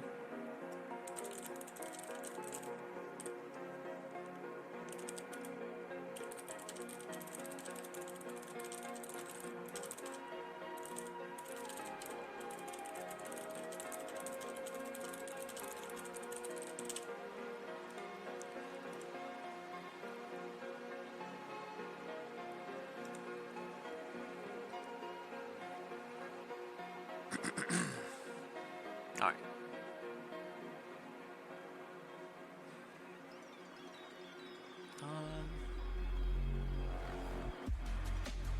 Okay.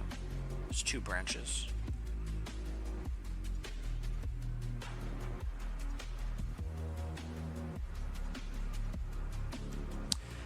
You don't need the and. There's already implicitly an and. Same here.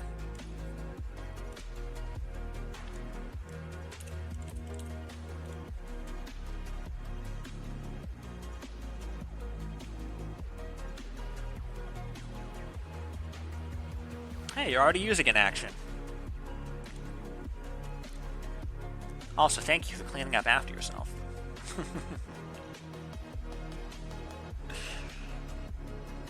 Although... yeah, it's fine. If you're not anticipating ever needing any of these conditions ever again, then yeah, clear them out. But at the same time, it's not like it's a, it's not like we have a limited number of conditions that we can set. I'd be fine with leaving them in. Benny says that was my suggestion.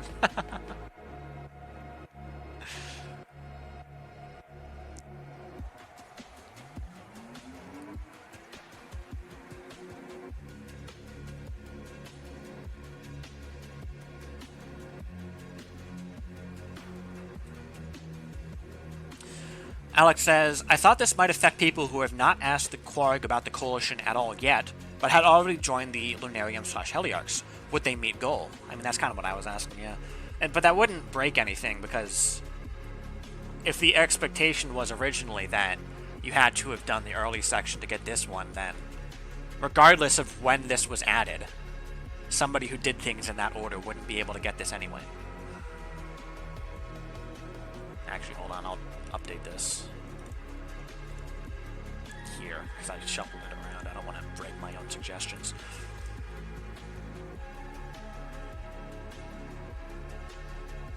Alright, that's the only stuff I spot in terms of syntax. So, now we can actually review the mission itself.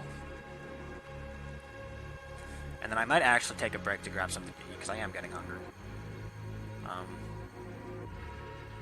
Closing in on 2 hours. Is there any other small pull requests we could look at, aside from this one? Is Roadrunner present? Or any of these small? And these are both kind of small.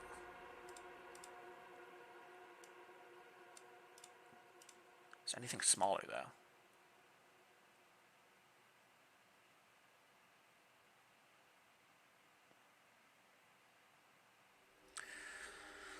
Multi-option is waiting on quick.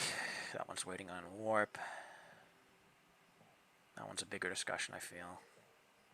This one I need to test. We might test this one on stream later.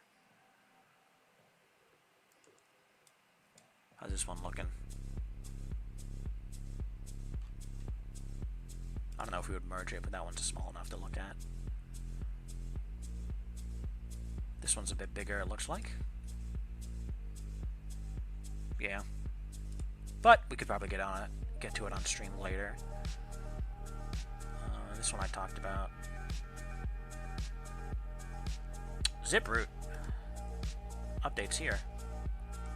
What's new? Oh, just emerged from master.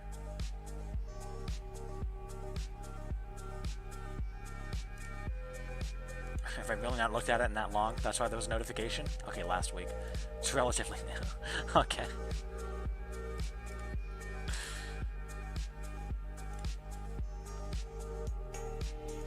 Oh wait, this one. This one's small.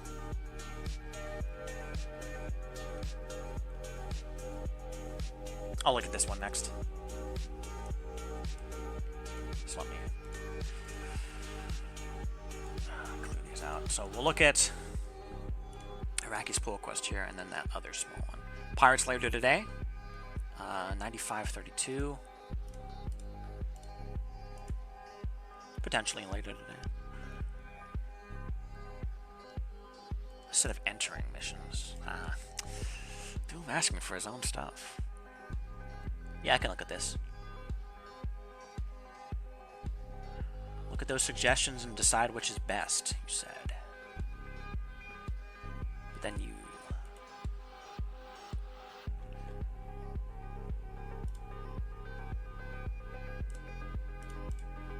Did you just take them anyway? Yeah, I mean, I'll comment on them.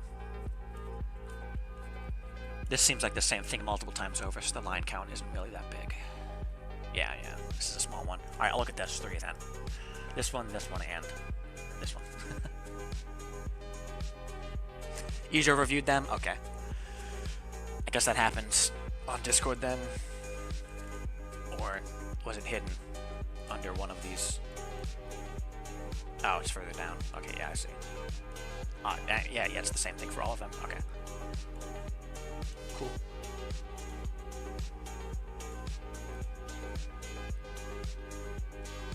Alright, stop distracting myself now. Benny says, I need to address these suggestions on the Adelita pull quest. It's probably for next stream. Okay. Oh yeah, oh jeez, it's really crumbling. You've obtained the rank of Heliarch, the group who to this day remain hostile to the Quark. Despite that, you were allowed to land here on Origin. You don't know whether this is because, or that's because the Quark simply don't know that you've joined the Heliarchs, or don't care enough to stop you from coming into their rings. Coming to their rings. I mean, this is ring... We've landed on a single ring here. Although this is a defer, so you could have landed on multiple locations. That's fine. Would you like to ask the Quark for their side of the story, in light of what you've learned from the Heliarchs? Yes, not now, or no, I'm not interested. Now, if you go to the Lunarium, you've joined the Lunarium in Coalition space, and even served as a messenger to bring the Quark some information about the Lunarium itself, in the hopes that they might provide some help. Would you like to ask the Quark for their side of the story in light of what you've learned from the Lunarium, and from your visit to the Quark with Ubat? Yes, not now, or no, I'm not interested. Let's say, yes, for the purposes of reviewing. They both go to the same location. You're never quite sure who to speak to, or who to speak with, when it comes to the Quark, but you're instinctively drawn to one that stands out. You judge it to be an older member of the species. Its thin scales cover its fingers, and the more bony parts of its head have turned to a bright silvery shade. Unlike most Quark you've seen, I almost said met. Unlike most Quark you've seen, it is wearing a pale, faded white robe with patches of red-colored chains that somehow perfectly transition into fabric again. Becoming more and more prominent closer to the top, culminating in a firm crimson hood covering its head. Most surprising of all for a Quark, however, is the large scar taking up much of the left side of its face, completely covering what its left eye, or where its left eye should be. Ooh.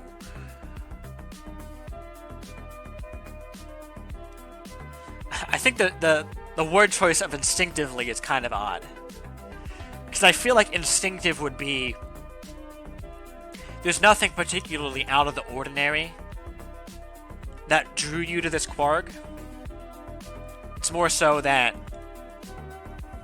it's like something about this Quark. I can't quite put my finger on it, but I want to go talk to this one. But then you just go on to describe the most elaborate looking Quark we've ever seen.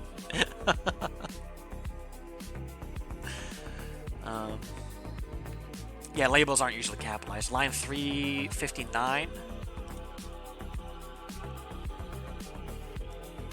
Join the Lunarium. serves as a messenger. The lunarium itself. Hopes they provide information. I mean, that's all capitalized. Am I missing one?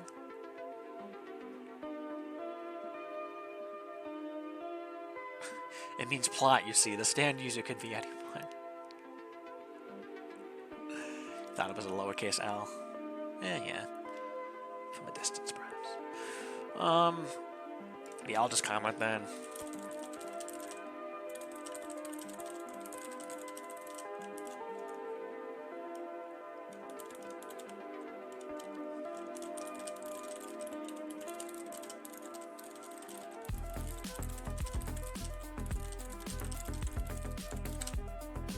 Yeah, so you go on to describe them as being quite out of the ordinary. Their unordinary appearance. Seems like a good non-instinctual reason to approach them.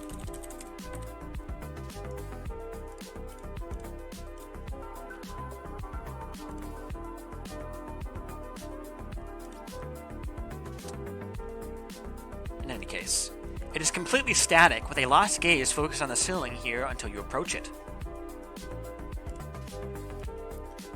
I feel like we could just drop here. A lost gaze focused on the ceiling until you approach it. It doesn't squat down to meet your eye level. Instead, it says nothing, simply gazing at you with its one eye, colored a bright gold. Hello, I'm first last. What can you tell me about the Coalition? Or hello, is it true that Heliarchs defeated you and stole your ring worlds? It continued to stare at you for a while, without as much as blinking. It looks over at a bench in one of the quieter areas here and gestures for you to follow. As you sit down, it finally speaks up. Again, the here feels extraneous.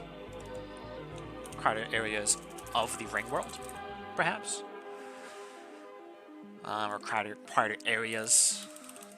Just of the spaceport.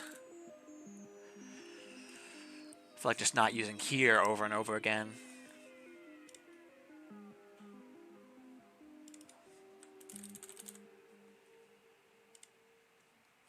Although ring world feels very massive, like, oh, let me point to this one area of the ring world that could potentially be several kilometers away.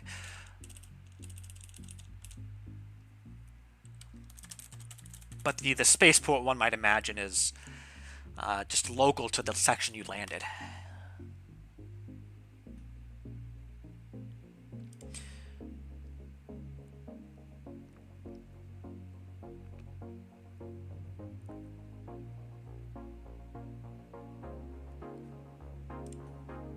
Yeah, I'll leave it at that. Yeah, Benny says spaceport might work. Ring world sounds too big.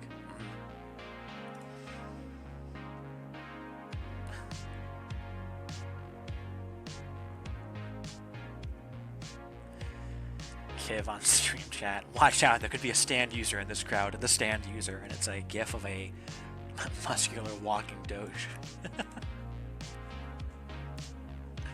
Average anime plot. Those three species arose in relative rapid succession, all in close proximity, compared to how other species tend to be separated by long periods of time, and longer still their distances.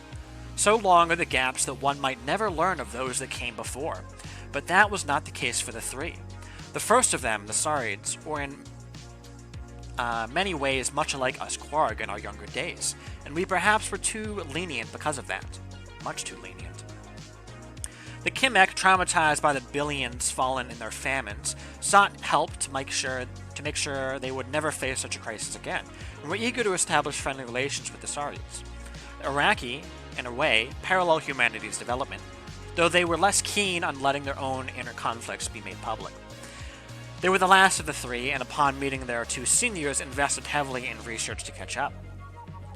In the intersecting point of their territories, we built our ring worlds. 7,000 Earth years, the three species of the Coalition sought to take over the rings, and after centuries, no, a millennia of fighting, we left that part of the galaxy.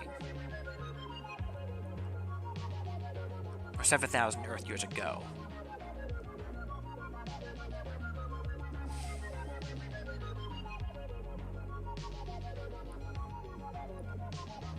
I feel like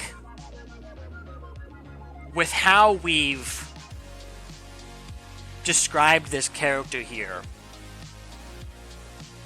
I almost want a description of, like, how is this Quark speaking? Because right now it's like a kind of ominous looking guy. We walk over to him, it's like, yo, what's up? And he kind of stares and kind of points over to a section and has you follow. And then once he sits down, he just starts lore dumping.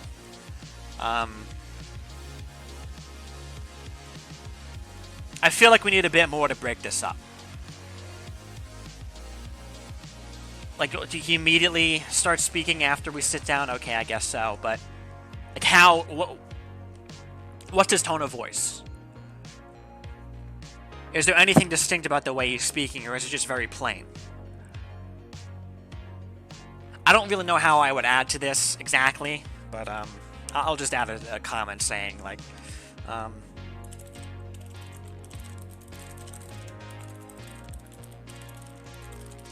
you describe this Quark in great detail, and then have this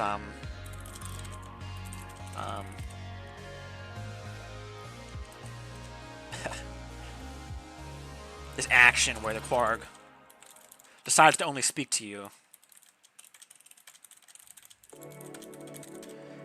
A specific section of the spaceport. But then we immediately jump into lore dumping. I feel like we're missing a description of how the Quark is speaking. Is there a certain tone in their voice? In its voice. That we can pick up on.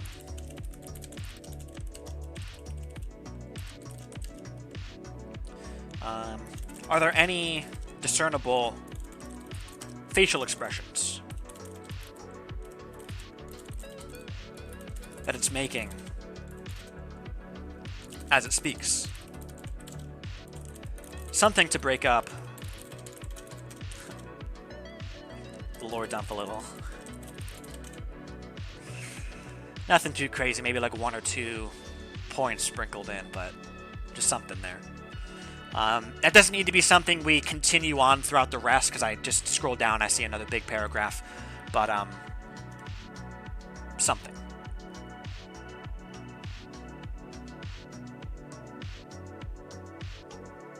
NPC conversation, says Sog.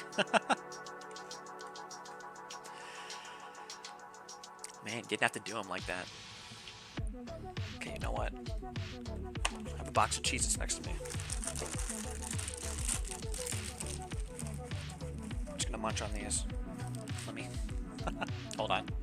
Let me mute myself real quick so I'm not munching into the mic.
Alright, snack break over.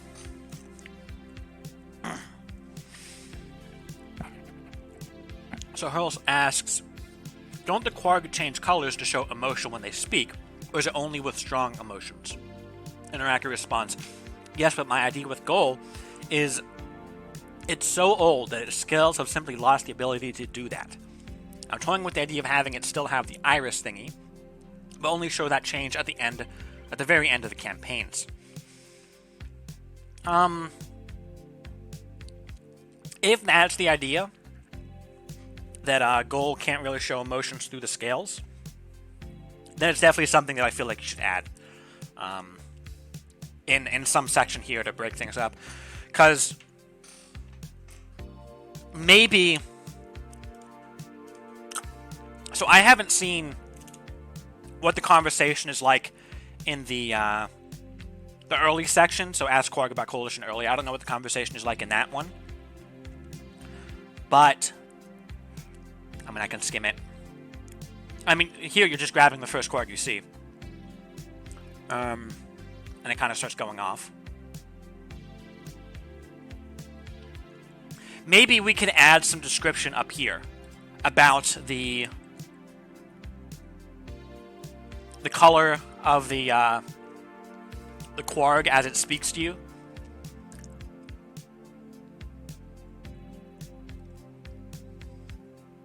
Maybe he's not feeling so good when he's speaking to you about that. He's like, yo, these guys suck. He's kind of getting angry. But then down here, maybe it's a contrast in that, although, now that I'm lining that out, it would make sense if this early mission was required, because it's really only a contrast if you've seen the early mission. Although maybe we could still not see it, and it would be like an optional thing. Point being, though, you could contrast between how this guy is talking about the Heliarchs and the Coalition, and how the last guy you talked about them, and how he looked last time versus how this guy's looking. Having interacted with the Quarg multiple times up to this point, it'd be like you've gotten a bit used to sensing or telling the emotions of a Quarg, but with this guy, it's like you just can't tell anything. He's not changing at all. Kind of introducing the idea of, well, maybe you just can't. At least not the normal way. Add even more branches to this branching mission, says Benny.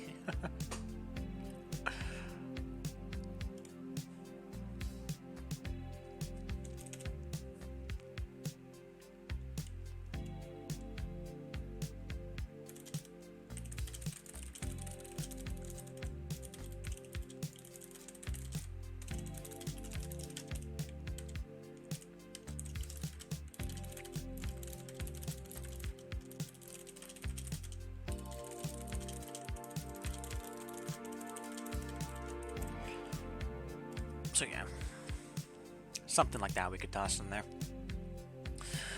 Right. Then you could say, then you can ask, why did they decide to attack? Why did they decide to start attacking you on your rings?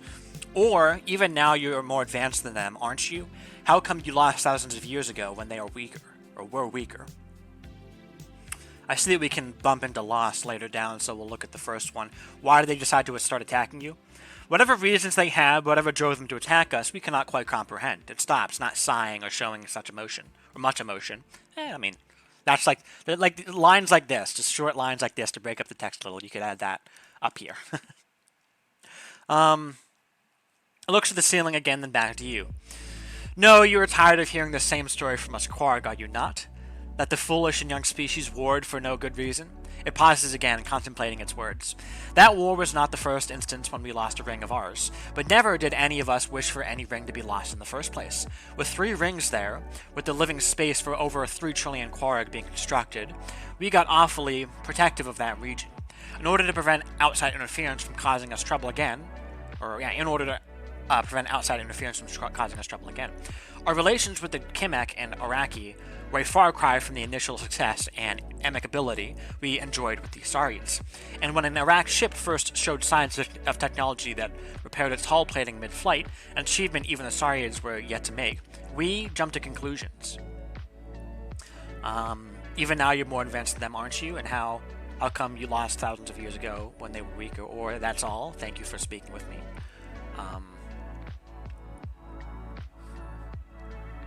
What does he mean we jump to conclusions?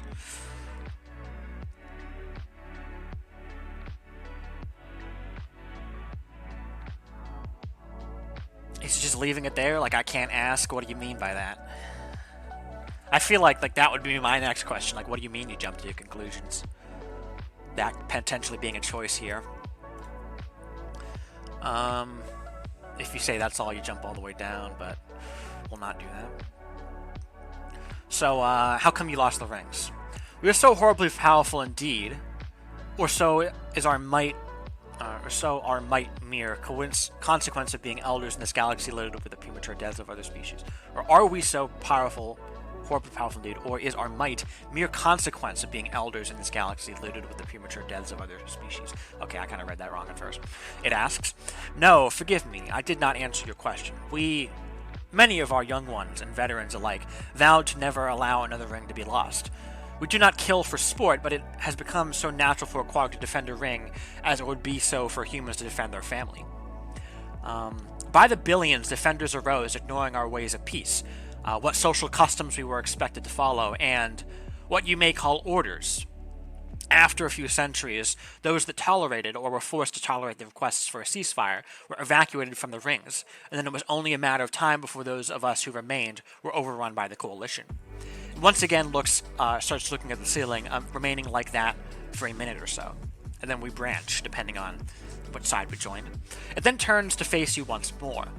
We have, of course, noticed that headpiece the Heliarchs have provided you with. Though you have officially joined their ranks, you are human.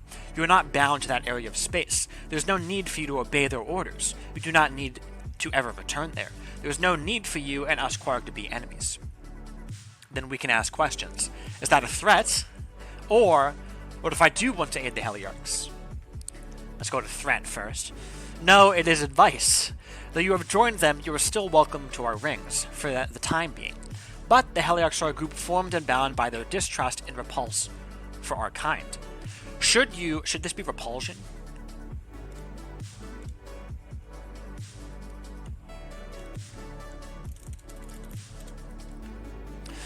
Should you continue to follow the Heliarchs, sooner or later, they are sure to put you against us. At which point, I can no longer guarantee you will remain or retain safe passage through our systems, or will be granted landing clearance on our world still. Then we loop back up to the top, and you're able to ask the second question, which I'm not so sure about. Because let's say we go to this question. Your motives are your own, but if you were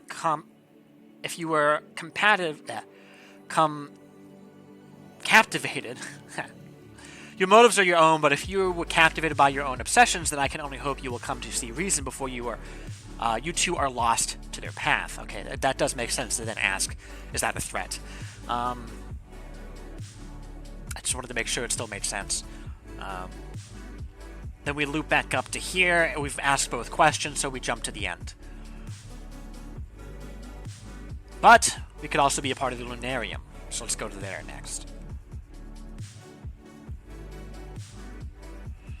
If you are part of the Lunarium, it then turns to face you again. I'm aware that you brought one from the Coalition to us for our conversation, one belonging to a group that seeks to overthrow the Heliarchs.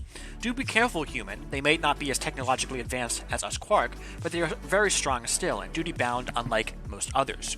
You and your allies are bound to face tremendous hardship, if you are to oppose them.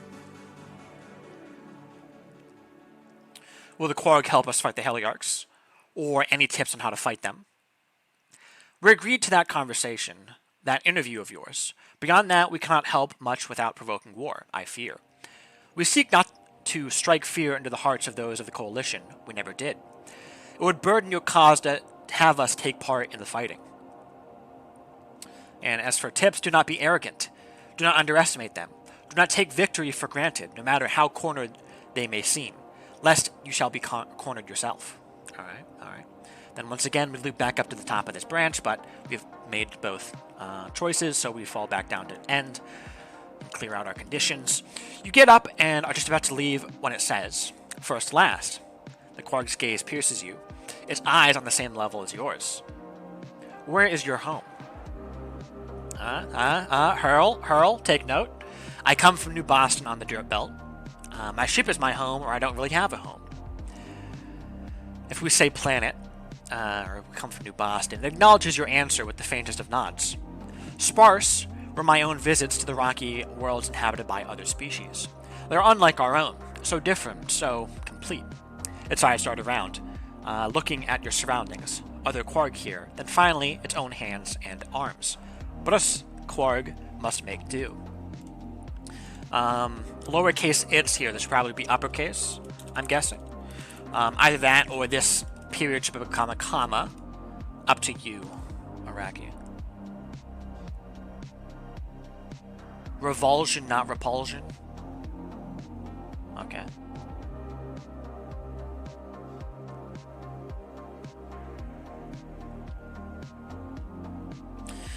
Alex says, what if Gold is so old that he has fewer names than other Quarg? Is there fewer Quarg when he was born? A question for Araki.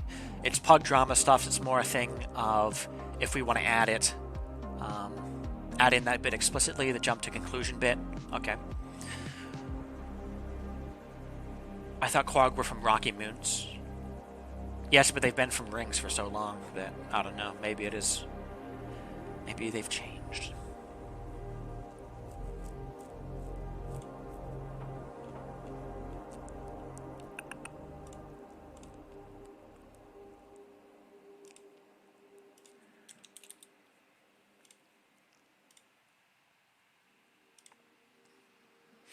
Actually, no, they do have a few moons that they still inhabit. Raggy says their homeworld was has very little atmosphere, so they're not compatible with other species planets and vice versa. Yeah. Could also just be a comment on the differences between the Quarg anatomy, and the anatomy and biology of many other factions in the game.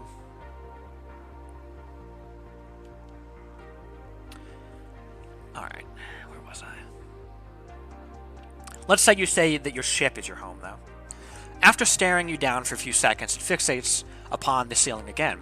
I suppose others such as you may imagine that your own lives, or that our own lives in our ring worlds are similar to your own within a ship or a simple space station. It pauses again, for nearly a minute this time. Consider the circumstances. That may be a reasonable conclusion on your part. Or considering the circumstances, that may be a reasonable conclusion on your part. Let's say you don't really have a home. Your response seems to have struck something in it, as it brings one hand over its scar, glancing downwards. A harrowing sensation. Is it not? Then we jump down to... It faces you again and asks, have you any more questions for me, Captain? Who are you? And then, I am Gol Selyi Mept Rick Laz. An old Quarg, too old for my own good. You thank it for its time and see it get up to leave. As soon as it steps away from the bench, you notice a dozen heavily armored Quarg beginning to follow it, some coming from the sides of the bench, others seemingly having materialized from the very walls and flooring. They follow Gol in a machine-like formation, and never so much as acknowledge you. When you last glance back at it before entering your ship again, you see the distinct reflection of Gol's eye glancing at you from a distance, before being followed by the armor-clad Quarg deeper into the station. Is he going to, room 114? What is it? I forget the room name. He's getting 1984'd.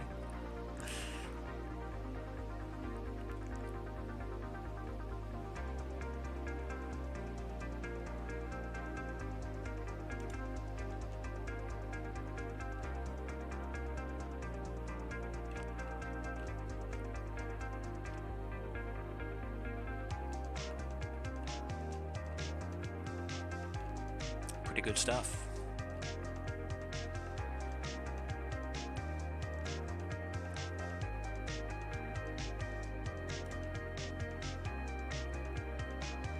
Room 101.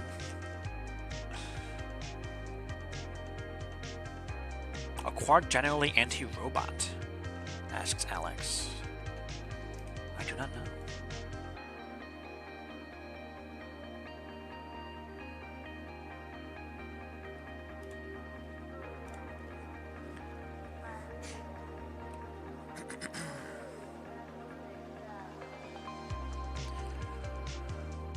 Alright. I'll leave you to that.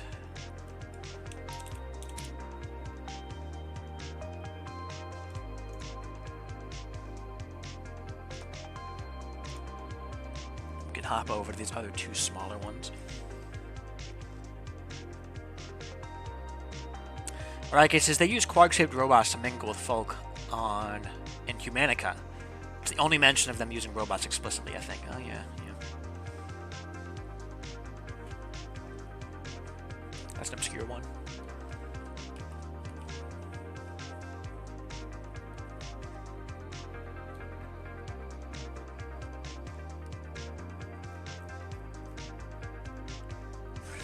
Rack says, okay, gonna spice the talks next few days. I will say the rest of those seemed fine to me. It was really just that first one, that first part after you sit down, that seemed like it could have some additions to it. But the rest of that seemed good to me.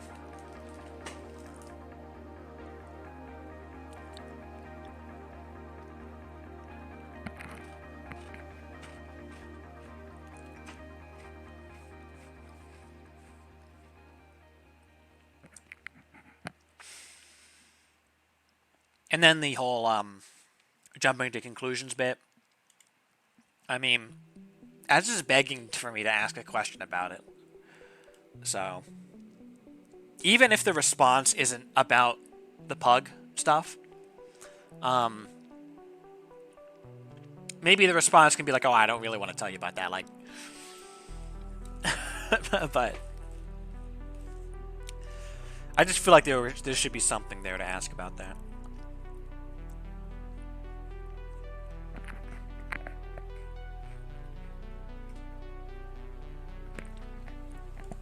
Alright. Up next, we have diversify the assisting merchant's missions. Upon preparing a friendly disabled high ship, there's a chance for the assisting high mission to trigger, where the player is given a short conversation and 30k credits for their troubles. This pull request adds more variability to the mission by changing it from a fixed conversation to one based on several phrases. And also makes it offer from the ancillary governments, high merchants, etc. Added, the diversify conversation now also applies to the assisting merchant missions in human space. I'll remove this. Really like making this less repetitive, but also thinking chance should maybe be lowered as a result of it offering from a less limited possibility of ships, 19 or so. I mean, it was already that level before. I don't think we've touched the offer chance of this mission. It's just that we've added new governments. So I don't know. I mean, it depends. Are there now more ships in high space? Which I think there actually are. So, you know what? I'm fine with lowering the chance. So yeah, this offers from the high, as well as high merchants and high merchant humans now. Then, over here, assisting merchants small, medium, and large have all been given their own phrases. So it's assist merchant 1, origin, assist merchant 2, 3, payment 4. Whereas right now it is a conversation assisting merchant. Where's this conversation stored? Right up here. In this,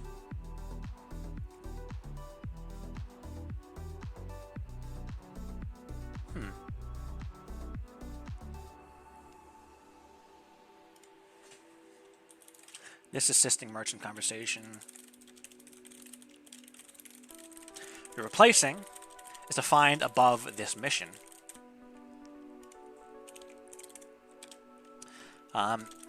Is it not used anywhere now that you've removed it from these 3 missions? Is there any reason you couldn't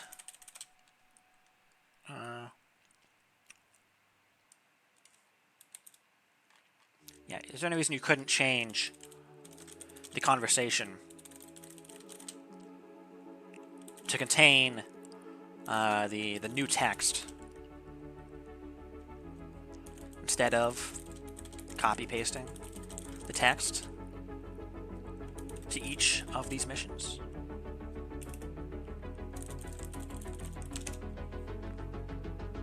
Because yeah, they're all set up the same. So probably could just have this conversation contain this text.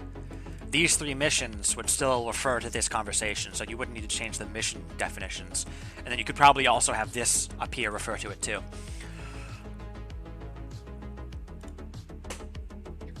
Benny says flashback to Republic Hails.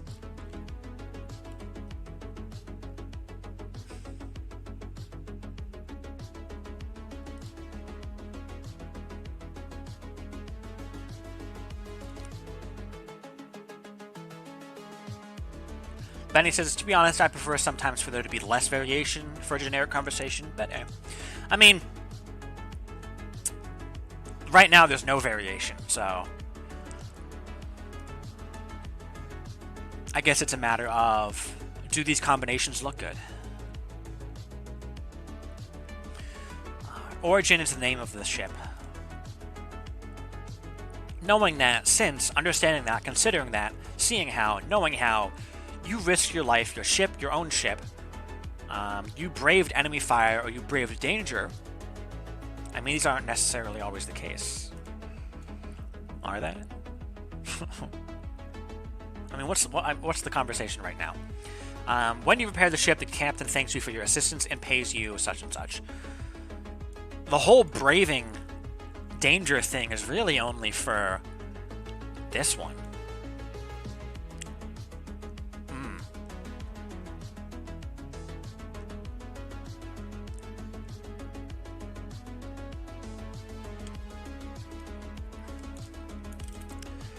Might not always be the case. You actually, or that you risk yourself to repair a ship. It could easily be the case that there were no hostiles in the system when you repaired the ship. Or even that you were friendly with whatever faction disabled the merchant ship. The existing conversation for the human merchant missions only states that the pilot, or the captain, is thankful for your help. It's only the high mission, boarding mission, that talks about danger.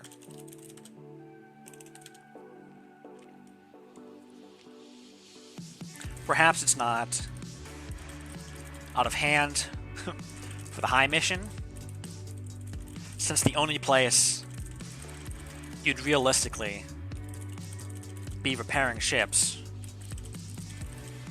is in, what's it, Waukee, where there's almost always danger. But I don't think it fits the best for the merchant conversations. For the normal human merchants.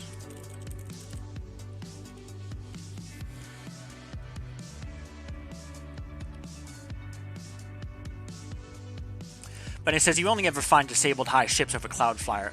Yeah. That the high conversation was different than the generic human one was interesting to me.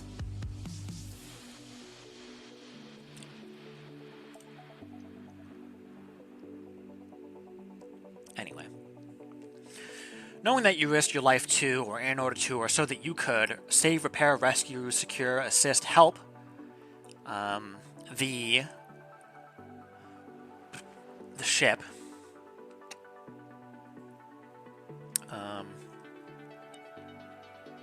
And save its cargo, secure its cargo, save its crew, rescue its crew.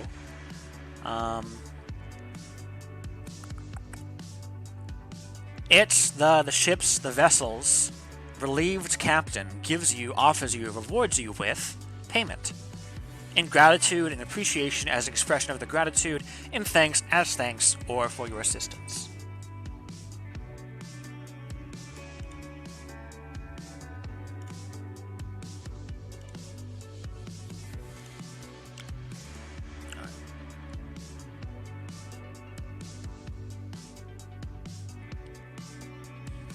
I mean, how it's set up is fine, but...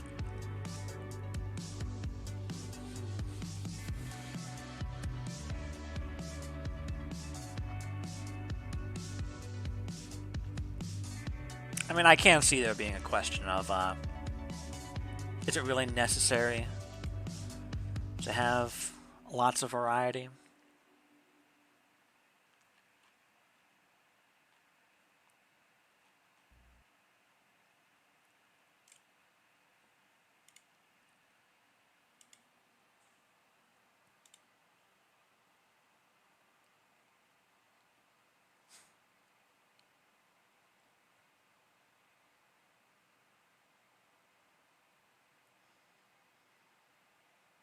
Kiv asks, do you prefer branches or forks for merges? I'm assuming branches, but say otherwise. I mean, what's the...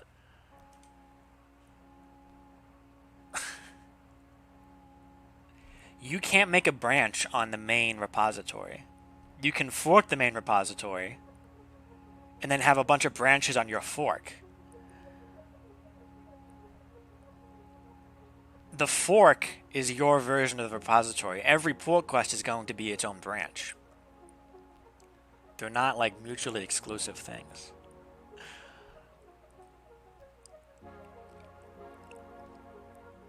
Your branch is on your fork of the main repository. You don't choose between whether you pull request a fork or a branch. Please use spoons for pull request merges, says Song. Alright.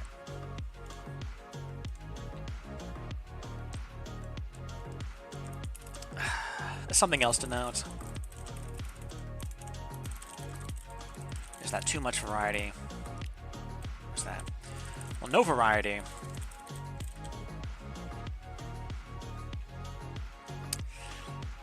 In a conversation, maybe bland. Too much variety can be a bad thing as well.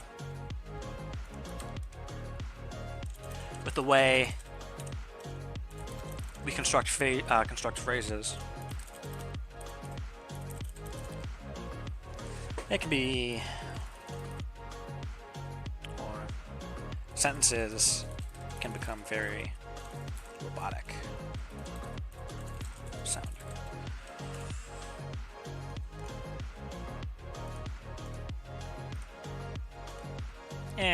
I mean, this doesn't seem too over the top to me, so I don't know if this is the best point. Maybe more to the point that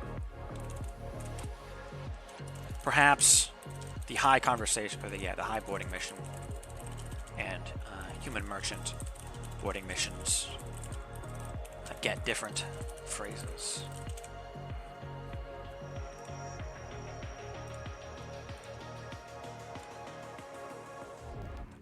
Otherwise, I don't see any issues with this.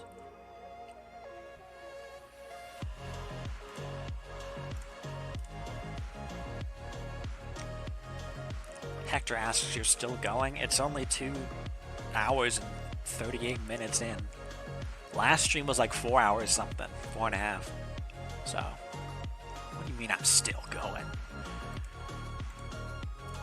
I'm getting hungry though, so I was actually about to wrap up here with one more pull request probably.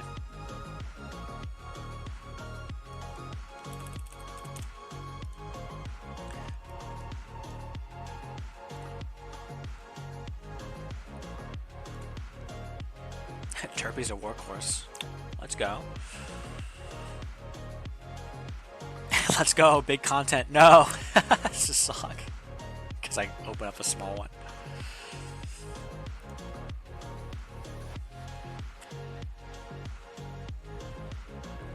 Alright. Yeah, we'll look at this one, then I'll call it grab some food, take a bit of a break,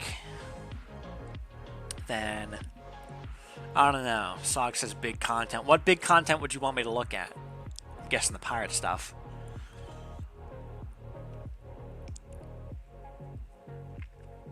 Could do a stream for just the pirate stuff later today, perhaps. Second stream later, question mark, says Benny. I could. What time would we want to start? Maybe around 6? 6 to 7 as a starting time?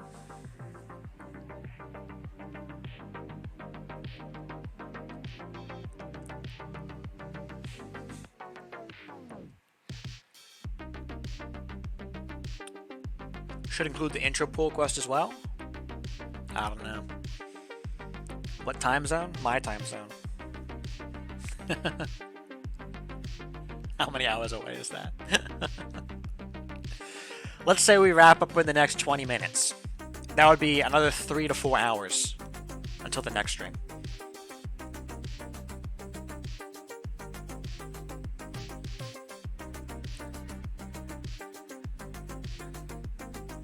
You should give all your times in Unix time. I mean, 3 to 4 hours from now is still 3 to 4 hours from now, okay? So.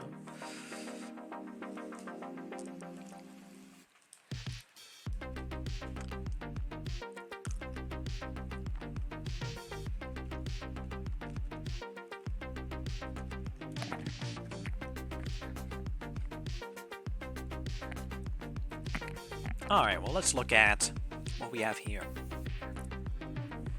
Wanted Corsair entering system. A small pirate fighter named the NPC has been attacking merchants in nearby star systems, and it's now about to arrive here. Destroy it by day for payment. It's a repeat job with a deadline of 3 days, and a parent payment of 25,000.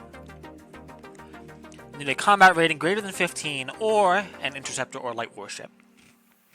And a combat rating less than 80. So after a certain point, these will no longer offer.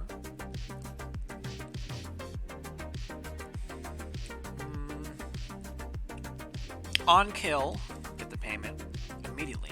Awesome.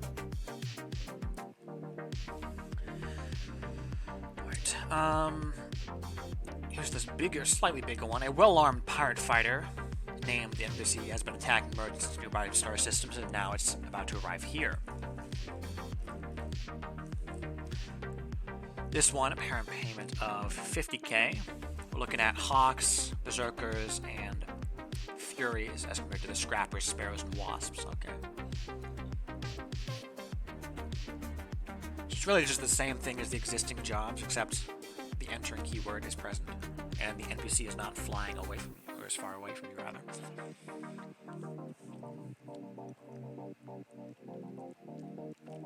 A light warship, named the NPC, has been attacking merchants in the nearby star systems. It is now about to arrive here.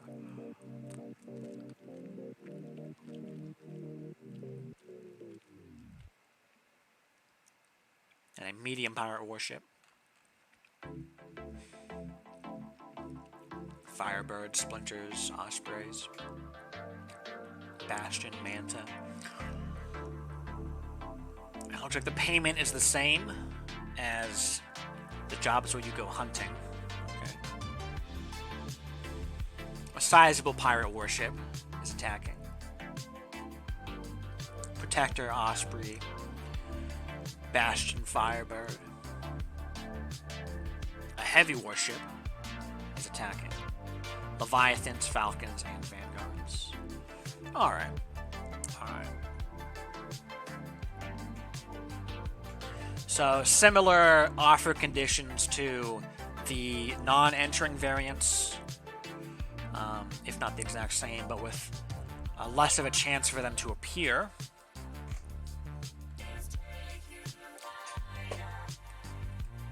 But this looks like it actually does increase the odds of finding any given mission. Alright. So for this one, the current chance is 50%. But now we have one 40% and one 30%, so what's that? 1 minus 0.4 times 1 minus 0.3, if I've got the math right. That's the odds of not seeing one, and then 1 minus that. So this actually goes up to 58% of seeing either of these two, which technically it's a higher chance. I don't know, how much do we want to dig into the odds of seeing a a mission pop up?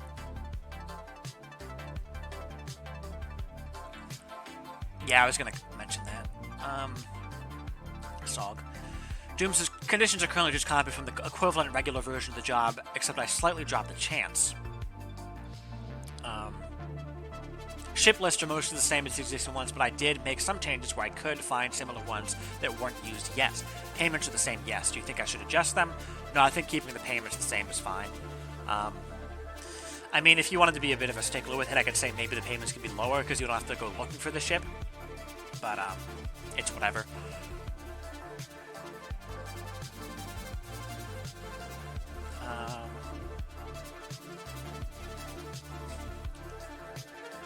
Alex asks, does entering make them look like the remnant bounties where the ship rolls up on you after you launch? That is what they will do, but, as Doom responds, the remnant ones don't actually use entering. They just have a ship that flies around and tries to kind of get away from you.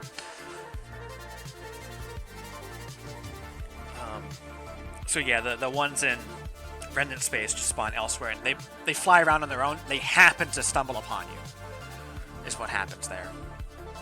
It's not the same as what's happening here. Here, they're specifically set to enter the system you're currently in, and they will stay there. So they'll still have staying like other bounty jobs in human space. And then, as SOG says, the description still seems silly and cinematic rather than a mission.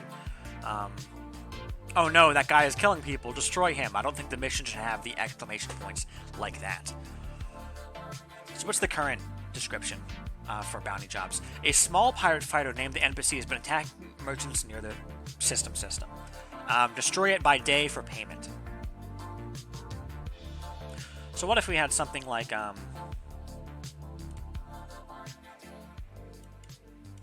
small pirate fighter named the NPC has been attacking merchants in nearby star systems and is now it's about to arrive here. So maybe, I mean, would just removing the exclamation point work?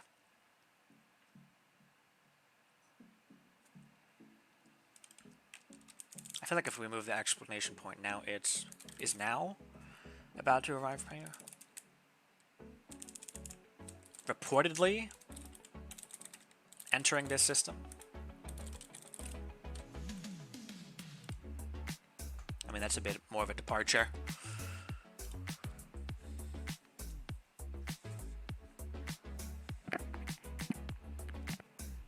That sounds more mission board. Alex says he likes reportedly.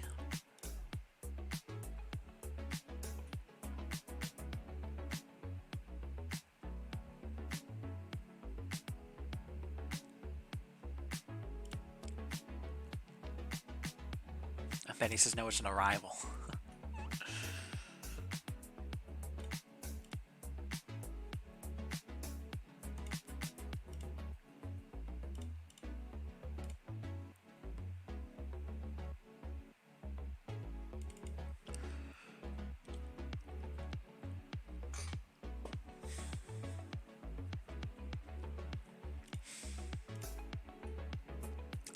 Arrival. What are your thoughts, Doom? I do agree with SOG that the exclamation point sounds off.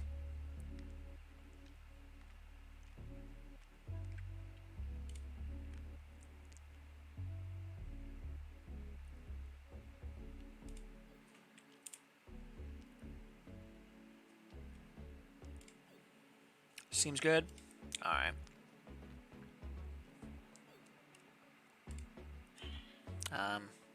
Do you want me to make the suggestion for all of the descriptions, or is the first one fine and you can get the rest?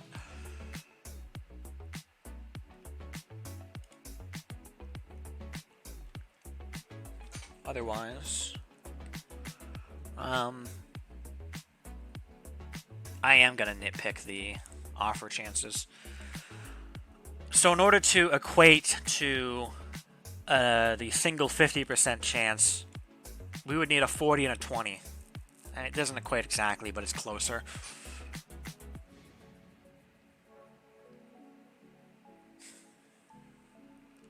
What else could we do? Would 230s work? No.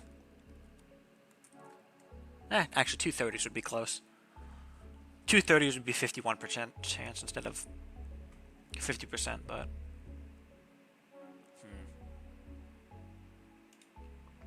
I don't know if we want equal chances.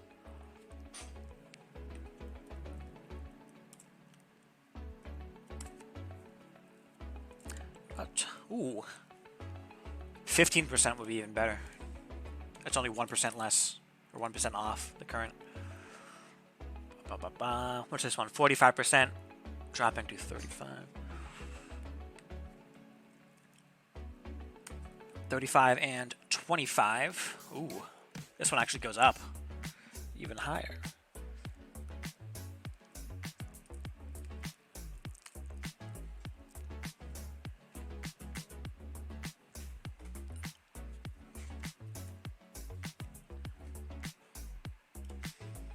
Uh, 30 and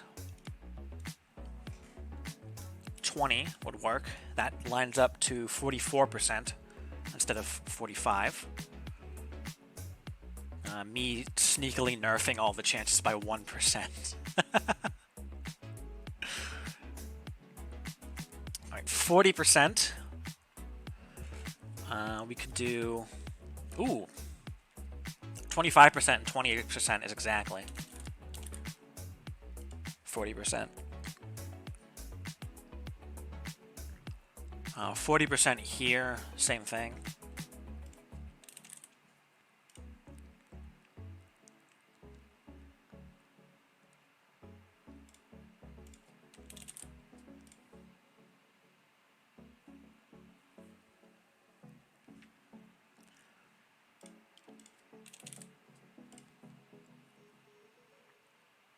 Alright, yeah.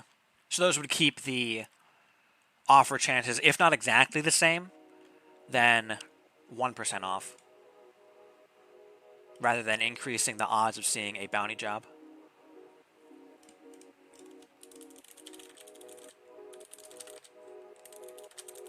That is not what I meant. I did not want 2. I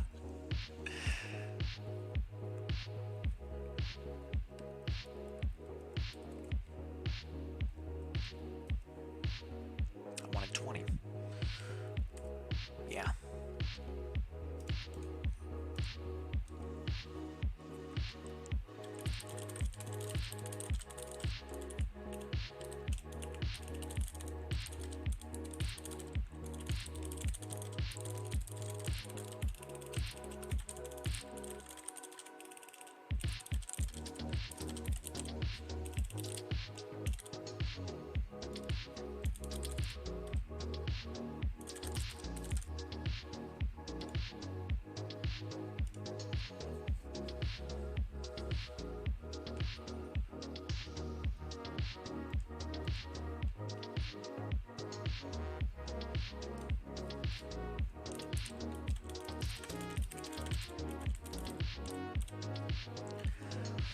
All right.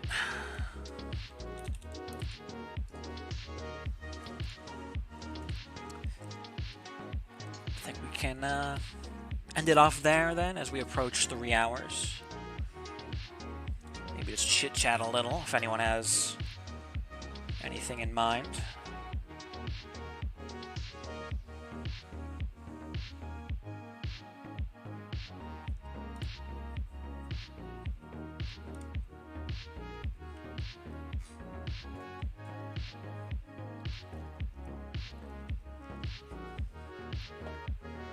Let's go with a start time in the next 4 hours. So 4 hours from now, I would do a second stream. Looking at some of the pirate content that currently has open pool quests.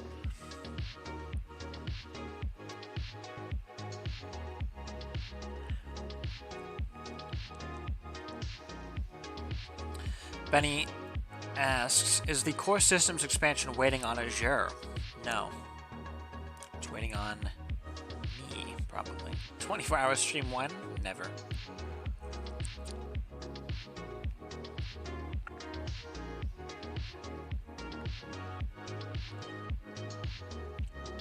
Rising says, actually, if you can tell me real quick if I got your request right on 9602, just if the feature is as you envisioned. Let me pull that up. I believe it is from what I saw, but I'll show the people. So, I have this pull request here. And I talked about perhaps the adding the ability to make it so that objects in a system, stellar objects, the ones you defined for the system, can be made to disappear if you're not close enough to them. I said though I wasn't really sure on how we would set this up, because normally with these, like in this one, I am like, hey, here's how the syntax would look. For this one, I wasn't sure, because I wanted a few different things from this that I wasn't really sure how to fit into a working syntax quite right. So I said, a checklist for what I'm looking for in this new system is as follows. Objects can be given some value, or if the player is beyond that distance from the object is invisible. That is, its alpha is dropped to 0, similar to a cloaking ship. As you draw closer to the object becomes more visible before returning to full opacity, instead of the above value being a sharp cutoff. Perhaps there's a min and a max value, where beyond the max it is fully invisible, and beyond the min, or below the min, it is fully visible, with a linear drop-off in opacity between the two. You could then define how harsh you want the cutoff to be by how close this min and max value are from one another. If they're on top of each other, then it would be an instant 0 to 100 on the opacity. Then, have certain outfit attributes that will increase the distance at which you can observe the object. So this being some sort of scanner that would let you see it from further away. I noted that I'm not 100% sure on using attributes, because then that actually ties a single attribute to all possible objects that we could be trying to hide. When the reason why something could be disappearing if you're not, or when you're farther away from it, may differ from object to object. So we don't want one technology that lets you uncover all hidden objects in the game. This needs to be more something like how how gas lining allows you to land on those gas giants in the Ember Waste. That is a attribute on the planet that says, hey, if a ship has this attribute on it, it can land on me. It's not that we have a single attribute that's hard-coded into the game that says, if you have this attribute, you can land on special planets. It's entirely driven by the planet definition itself. So I wanted something similar for this opacity idea, this transparency idea. So I know that if it is tied to an attribute, then it shouldn't be a hard-coded attribute name. Instead, perhaps an attribute, or perhaps an object, could define the outfit attribute that causes it to become more visible. Notably, I didn't say how, though. Like, what is it about the attribute that lets you, or how does the attribute exactly modify the distance? Is it a flat addition? Maybe we can have an attribute, or maybe we could have a manner in which the attribute could be, if you have it at all, it is now visible, no matter where you are. That could be another one. Now that I'm thinking about it, most likely we would want both. Some way where the object could say, this attribute, when present, adds to the range defined here. This attribute, when present, makes the range disappear. So two things. I don't know if you have, I imagine you only have one, but that's just an idea to kind of talk about. Then I noted if an attribute or if an object is fully transparent, it cannot be selected or landed on. The HUD for the object also won't appear unless the object is landable. And then visibility for such an object on the radar should still be controlled by a separate mechanic. So I wouldn't want objects that are invisible if you're not close to them to also be invisible on the radar if you're not close to them. Although, now that I say that, definitely on the orbits map, I wouldn't want it controlled by this mechanic. But on the radar, because what I talked about here, actually no, I talked about a distance here. Okay, so yeah, it would be completely divorced from this mechanic. Alright. Let's see. It do be plundering times, says Hector. And Alex asks, is the pirate content actually going to be merged soon, or is it still in a draft mode? I guess that's a dumb question. Benny says, C-Core is nearly there, intro needs work. Dooms has committed my suggestions for 9532. Okay, we'll look at that. Rising says, yeah, only one attribute has been added. Alex asks, what about changes to the Galaxy map panel? What do you mean by that? In terms of what I was just looking at? Again, separate mechanic, we'll see. Anyway, this pull request introduces objects that can only be seen and landed on when close enough to them. It adds a new attribute to systems called visibility that is defined like this. Visibility, max distance, min distance. Modifier, mod A and mod B. You can already only land on things that you're close to. Max distance is the distance when the object becomes invisible and unlandable. Min distance is the distance when the object becomes fully visible, which is an optional thing. You can also swap min and max distances and create an object that disappears when you get close to it. Do a little trolling. Let's go. I didn't even think of that. Modifier, mod A, adds an outfit attribute that is able to modify the distance. So if you have modifier test mod and have an outfit with test mod 4, you see the object from 4 times the distance, so it's a multiplier. Also, because most of the important code is in body, this could easily be applied to, for example, projectiles or ships. Ooh, that'd be sneaky. A projectile that you can only see when it's close to you. Anyway. Play. There we go. So we have Mars. This is... GitHub is not liking this video. I swear I watched it earlier and it was fine. But it's like choking. Okay, there we go. I refreshed the page and it's fine now. So Mars disappears when you're far away from it.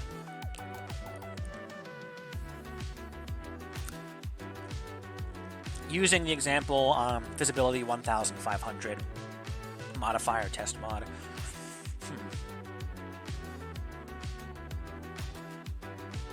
Maybe ugly, question mark. Yeah, this is looking good. My only note is then, I don't know about the modifiers being multipliers. How hard would it be to have an adder, a multiplier, and the on-off switch that I talked about? Although maybe the multiplier and the adder are kind of pointless to have both. I feel like if we went to add one, it would be the adder, because then you can stack outfits. Or the outfit stacking would be better. Because like if you have 2 outfits, you can now see like double the distance, not 4 times the difference, you know? But if it's easy to have all 3, then, I mean, if somebody wants a multiplier, then they can have it, I feel.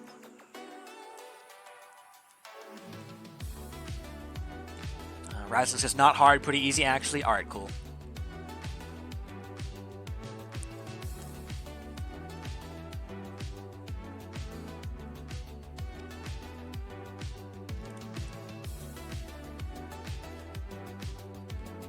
That should be objects inside of systems, he says. A new attribute to objects inside of systems. Yeah, I knew what you meant. Because I figured it would be an object node.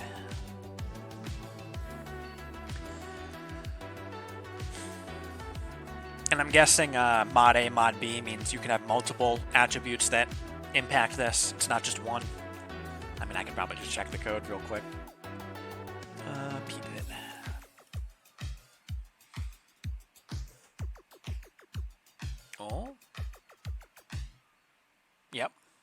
set. All right. So you said that the min distance is optional.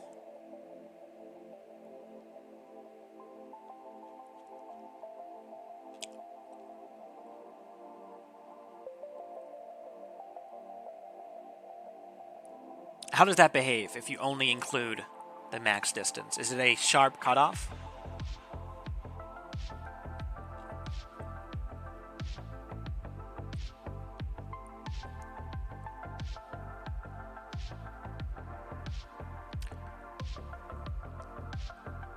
If true distance invisible is less than 0, then return, because that means that we didn't define one.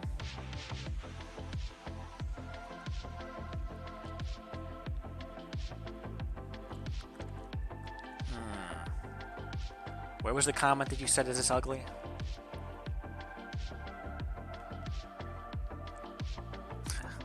Update system. If object.systems.findName, object.systems.getName, update object visibilities ship. Game data. This is an up. Where's this being called?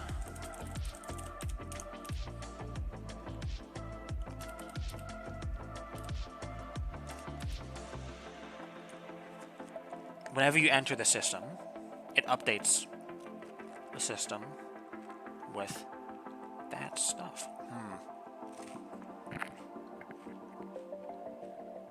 I don't know.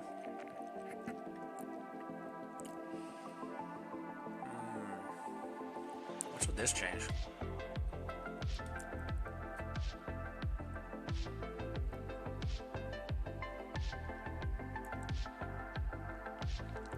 The object needs to be at least slightly visible. Okay.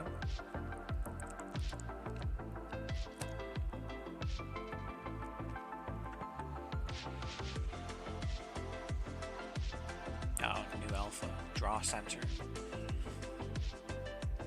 Distance alpha. Alright. I see.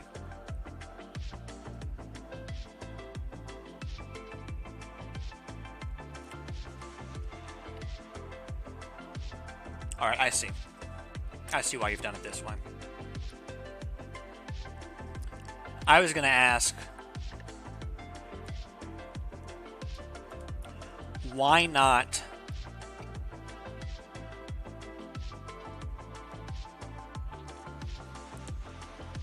I mean, it is a little ugly, I feel like.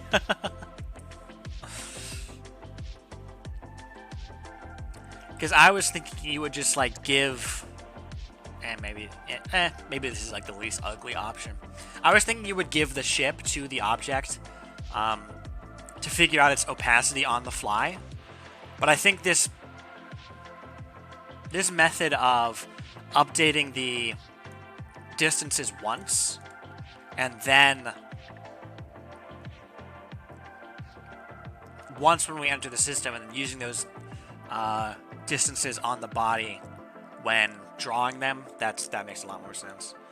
Because we would probably need to do some like ugly passing around of the flagship to do it the way I was thinking.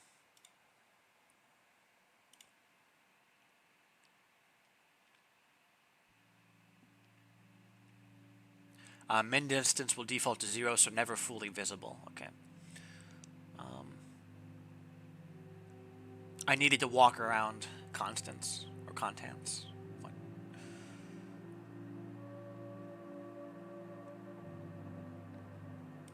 But yeah.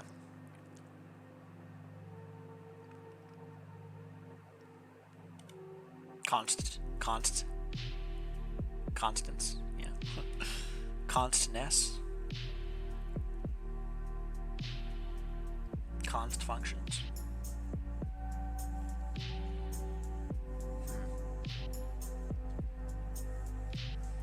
I'm trying to think if there would be a slightly cleaner way to do this.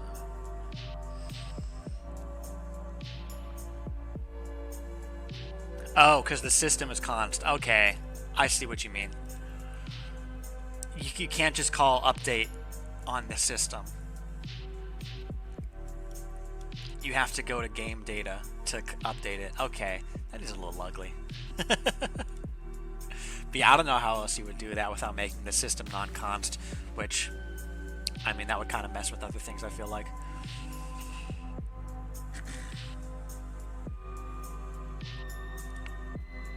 Yeah, it's annoying, yeah.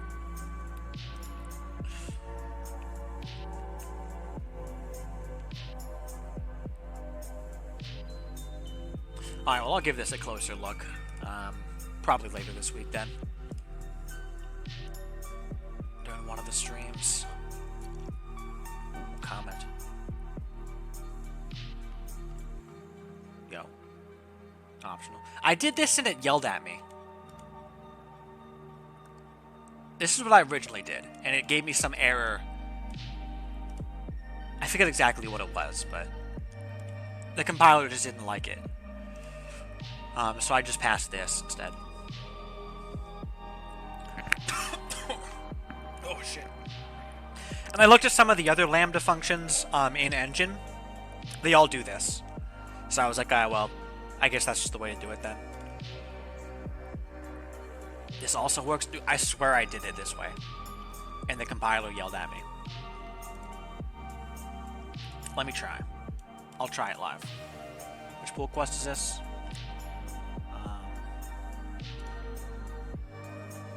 Invalidate travel path. That's the branch.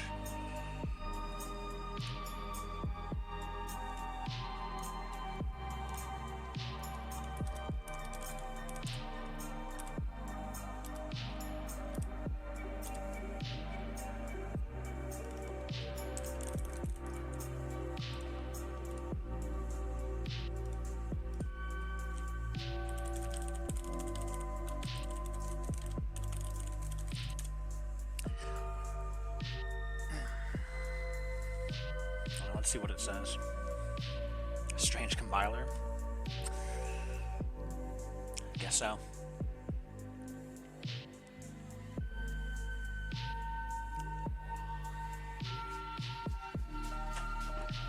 I mean, I would have thought it would work. That's why I did it first. But,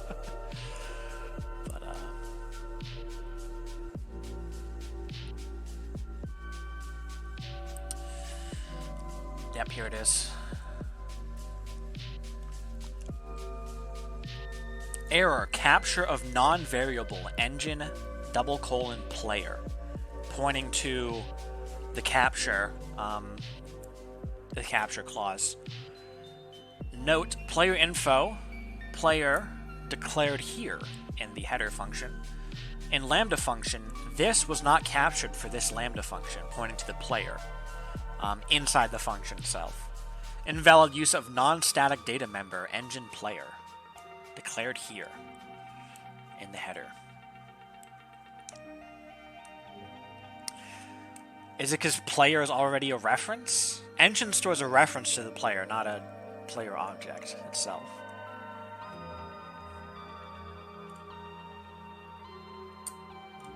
Anyway, I can...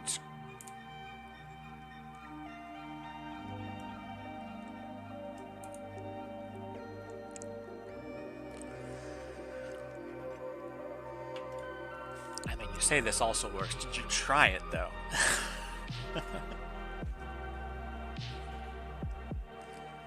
Try without the ampersands? Okay, let's see.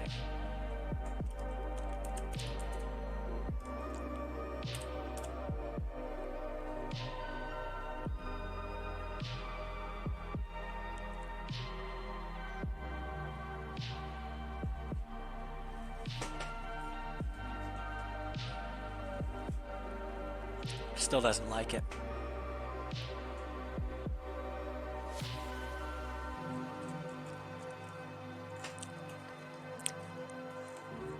Whenever I've done, whenever I've put stuff into the capture clause, it's always been stuff that was from within the function.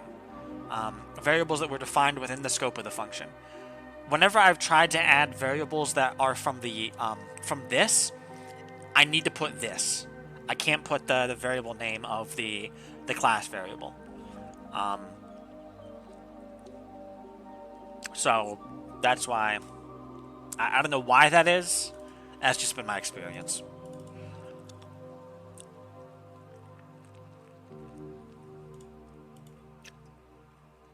I just kind of like know what works and then don't question it when it comes to some of this C++ stuff, man. I'm gonna tell you what. Same thing with Python at work. I do Python at work, and sometimes Python does something weird. I'm like, you know what? I don't question it.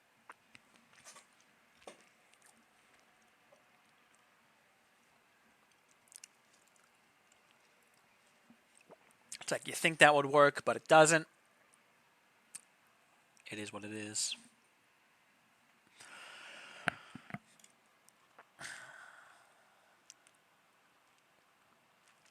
I still want Quick's comment on that pull request though, because I know he was commenting on it on stream. He kind of said maybe some other location would make sense. I don't know if that's still the case though. Snake Charmer? Derpy the Snake Charmer, says Hector. No. No, I'm not.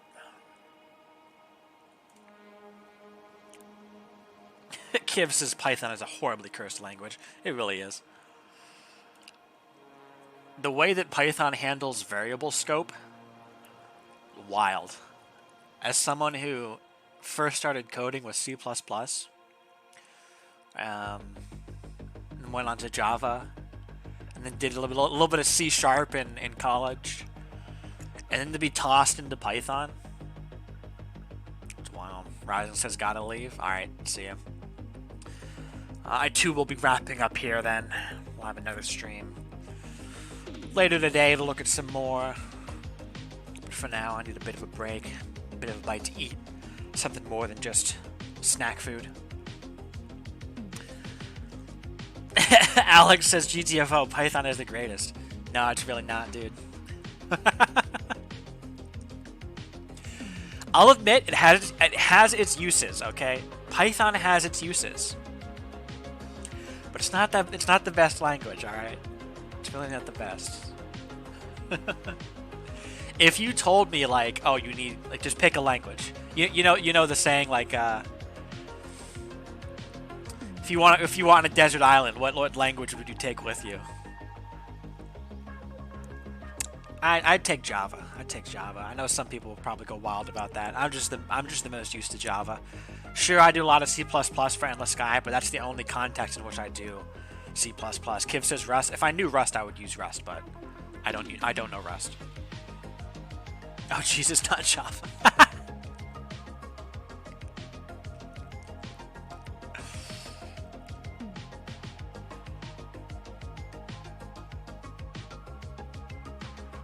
Kiv says Java is my second hated language, second only to Python. All I'm saying is, I was in computer engineering once, and we're going over assembly code and assembly languages in the lab. And the professor says, he's talking about like garbage collection and whatnot.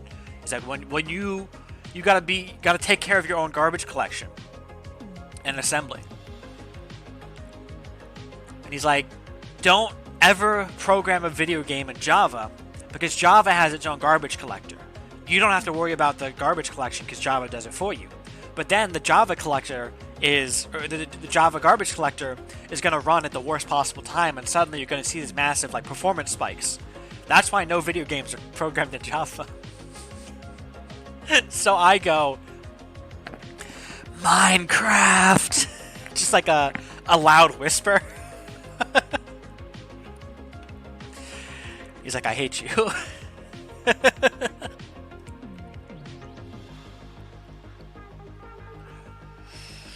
Alex says Java was my first. You never forget your first, but you move on. Java was not my first. C++ was.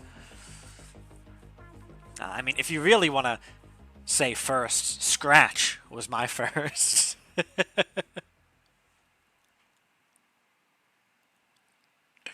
Doom says modded Minecraft does run into issues with garbage collection. Yeah. Explains Minecraft's stupidly bad performance. I don't think the bad performance with vanilla Minecraft is the garbage collector's to blame, is Java's to blame. I think it's just unoptimized, dude. Because, I mean, you can get you can get mods like Sodium and whatnot that really improve the performance because they rewrite large sections of the code base because the vanilla code base is just kind of ugh.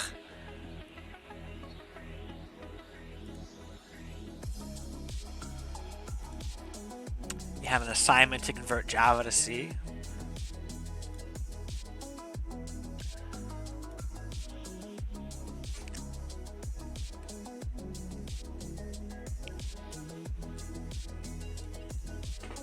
Java's inheritance compared to Python's is actually understandable.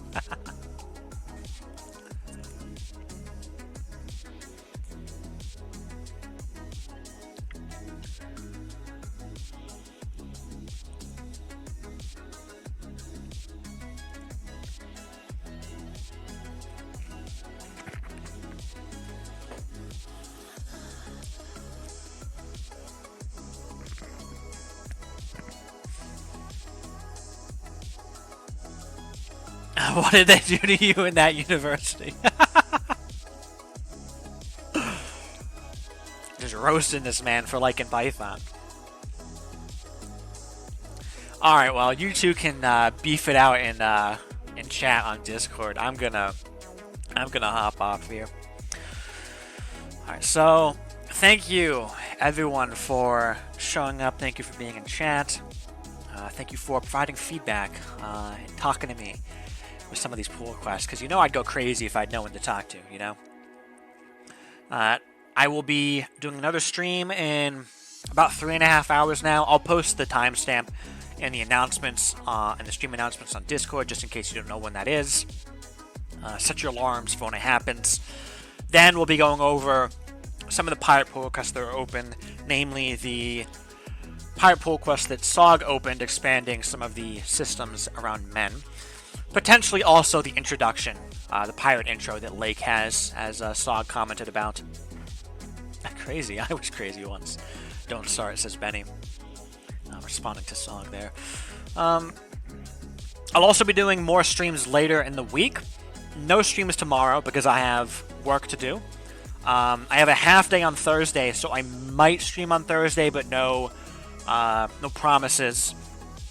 I definitely want to do something Friday, Saturday, Sunday, probably. Just sweep out the rest of the week. The rest of the year, rather.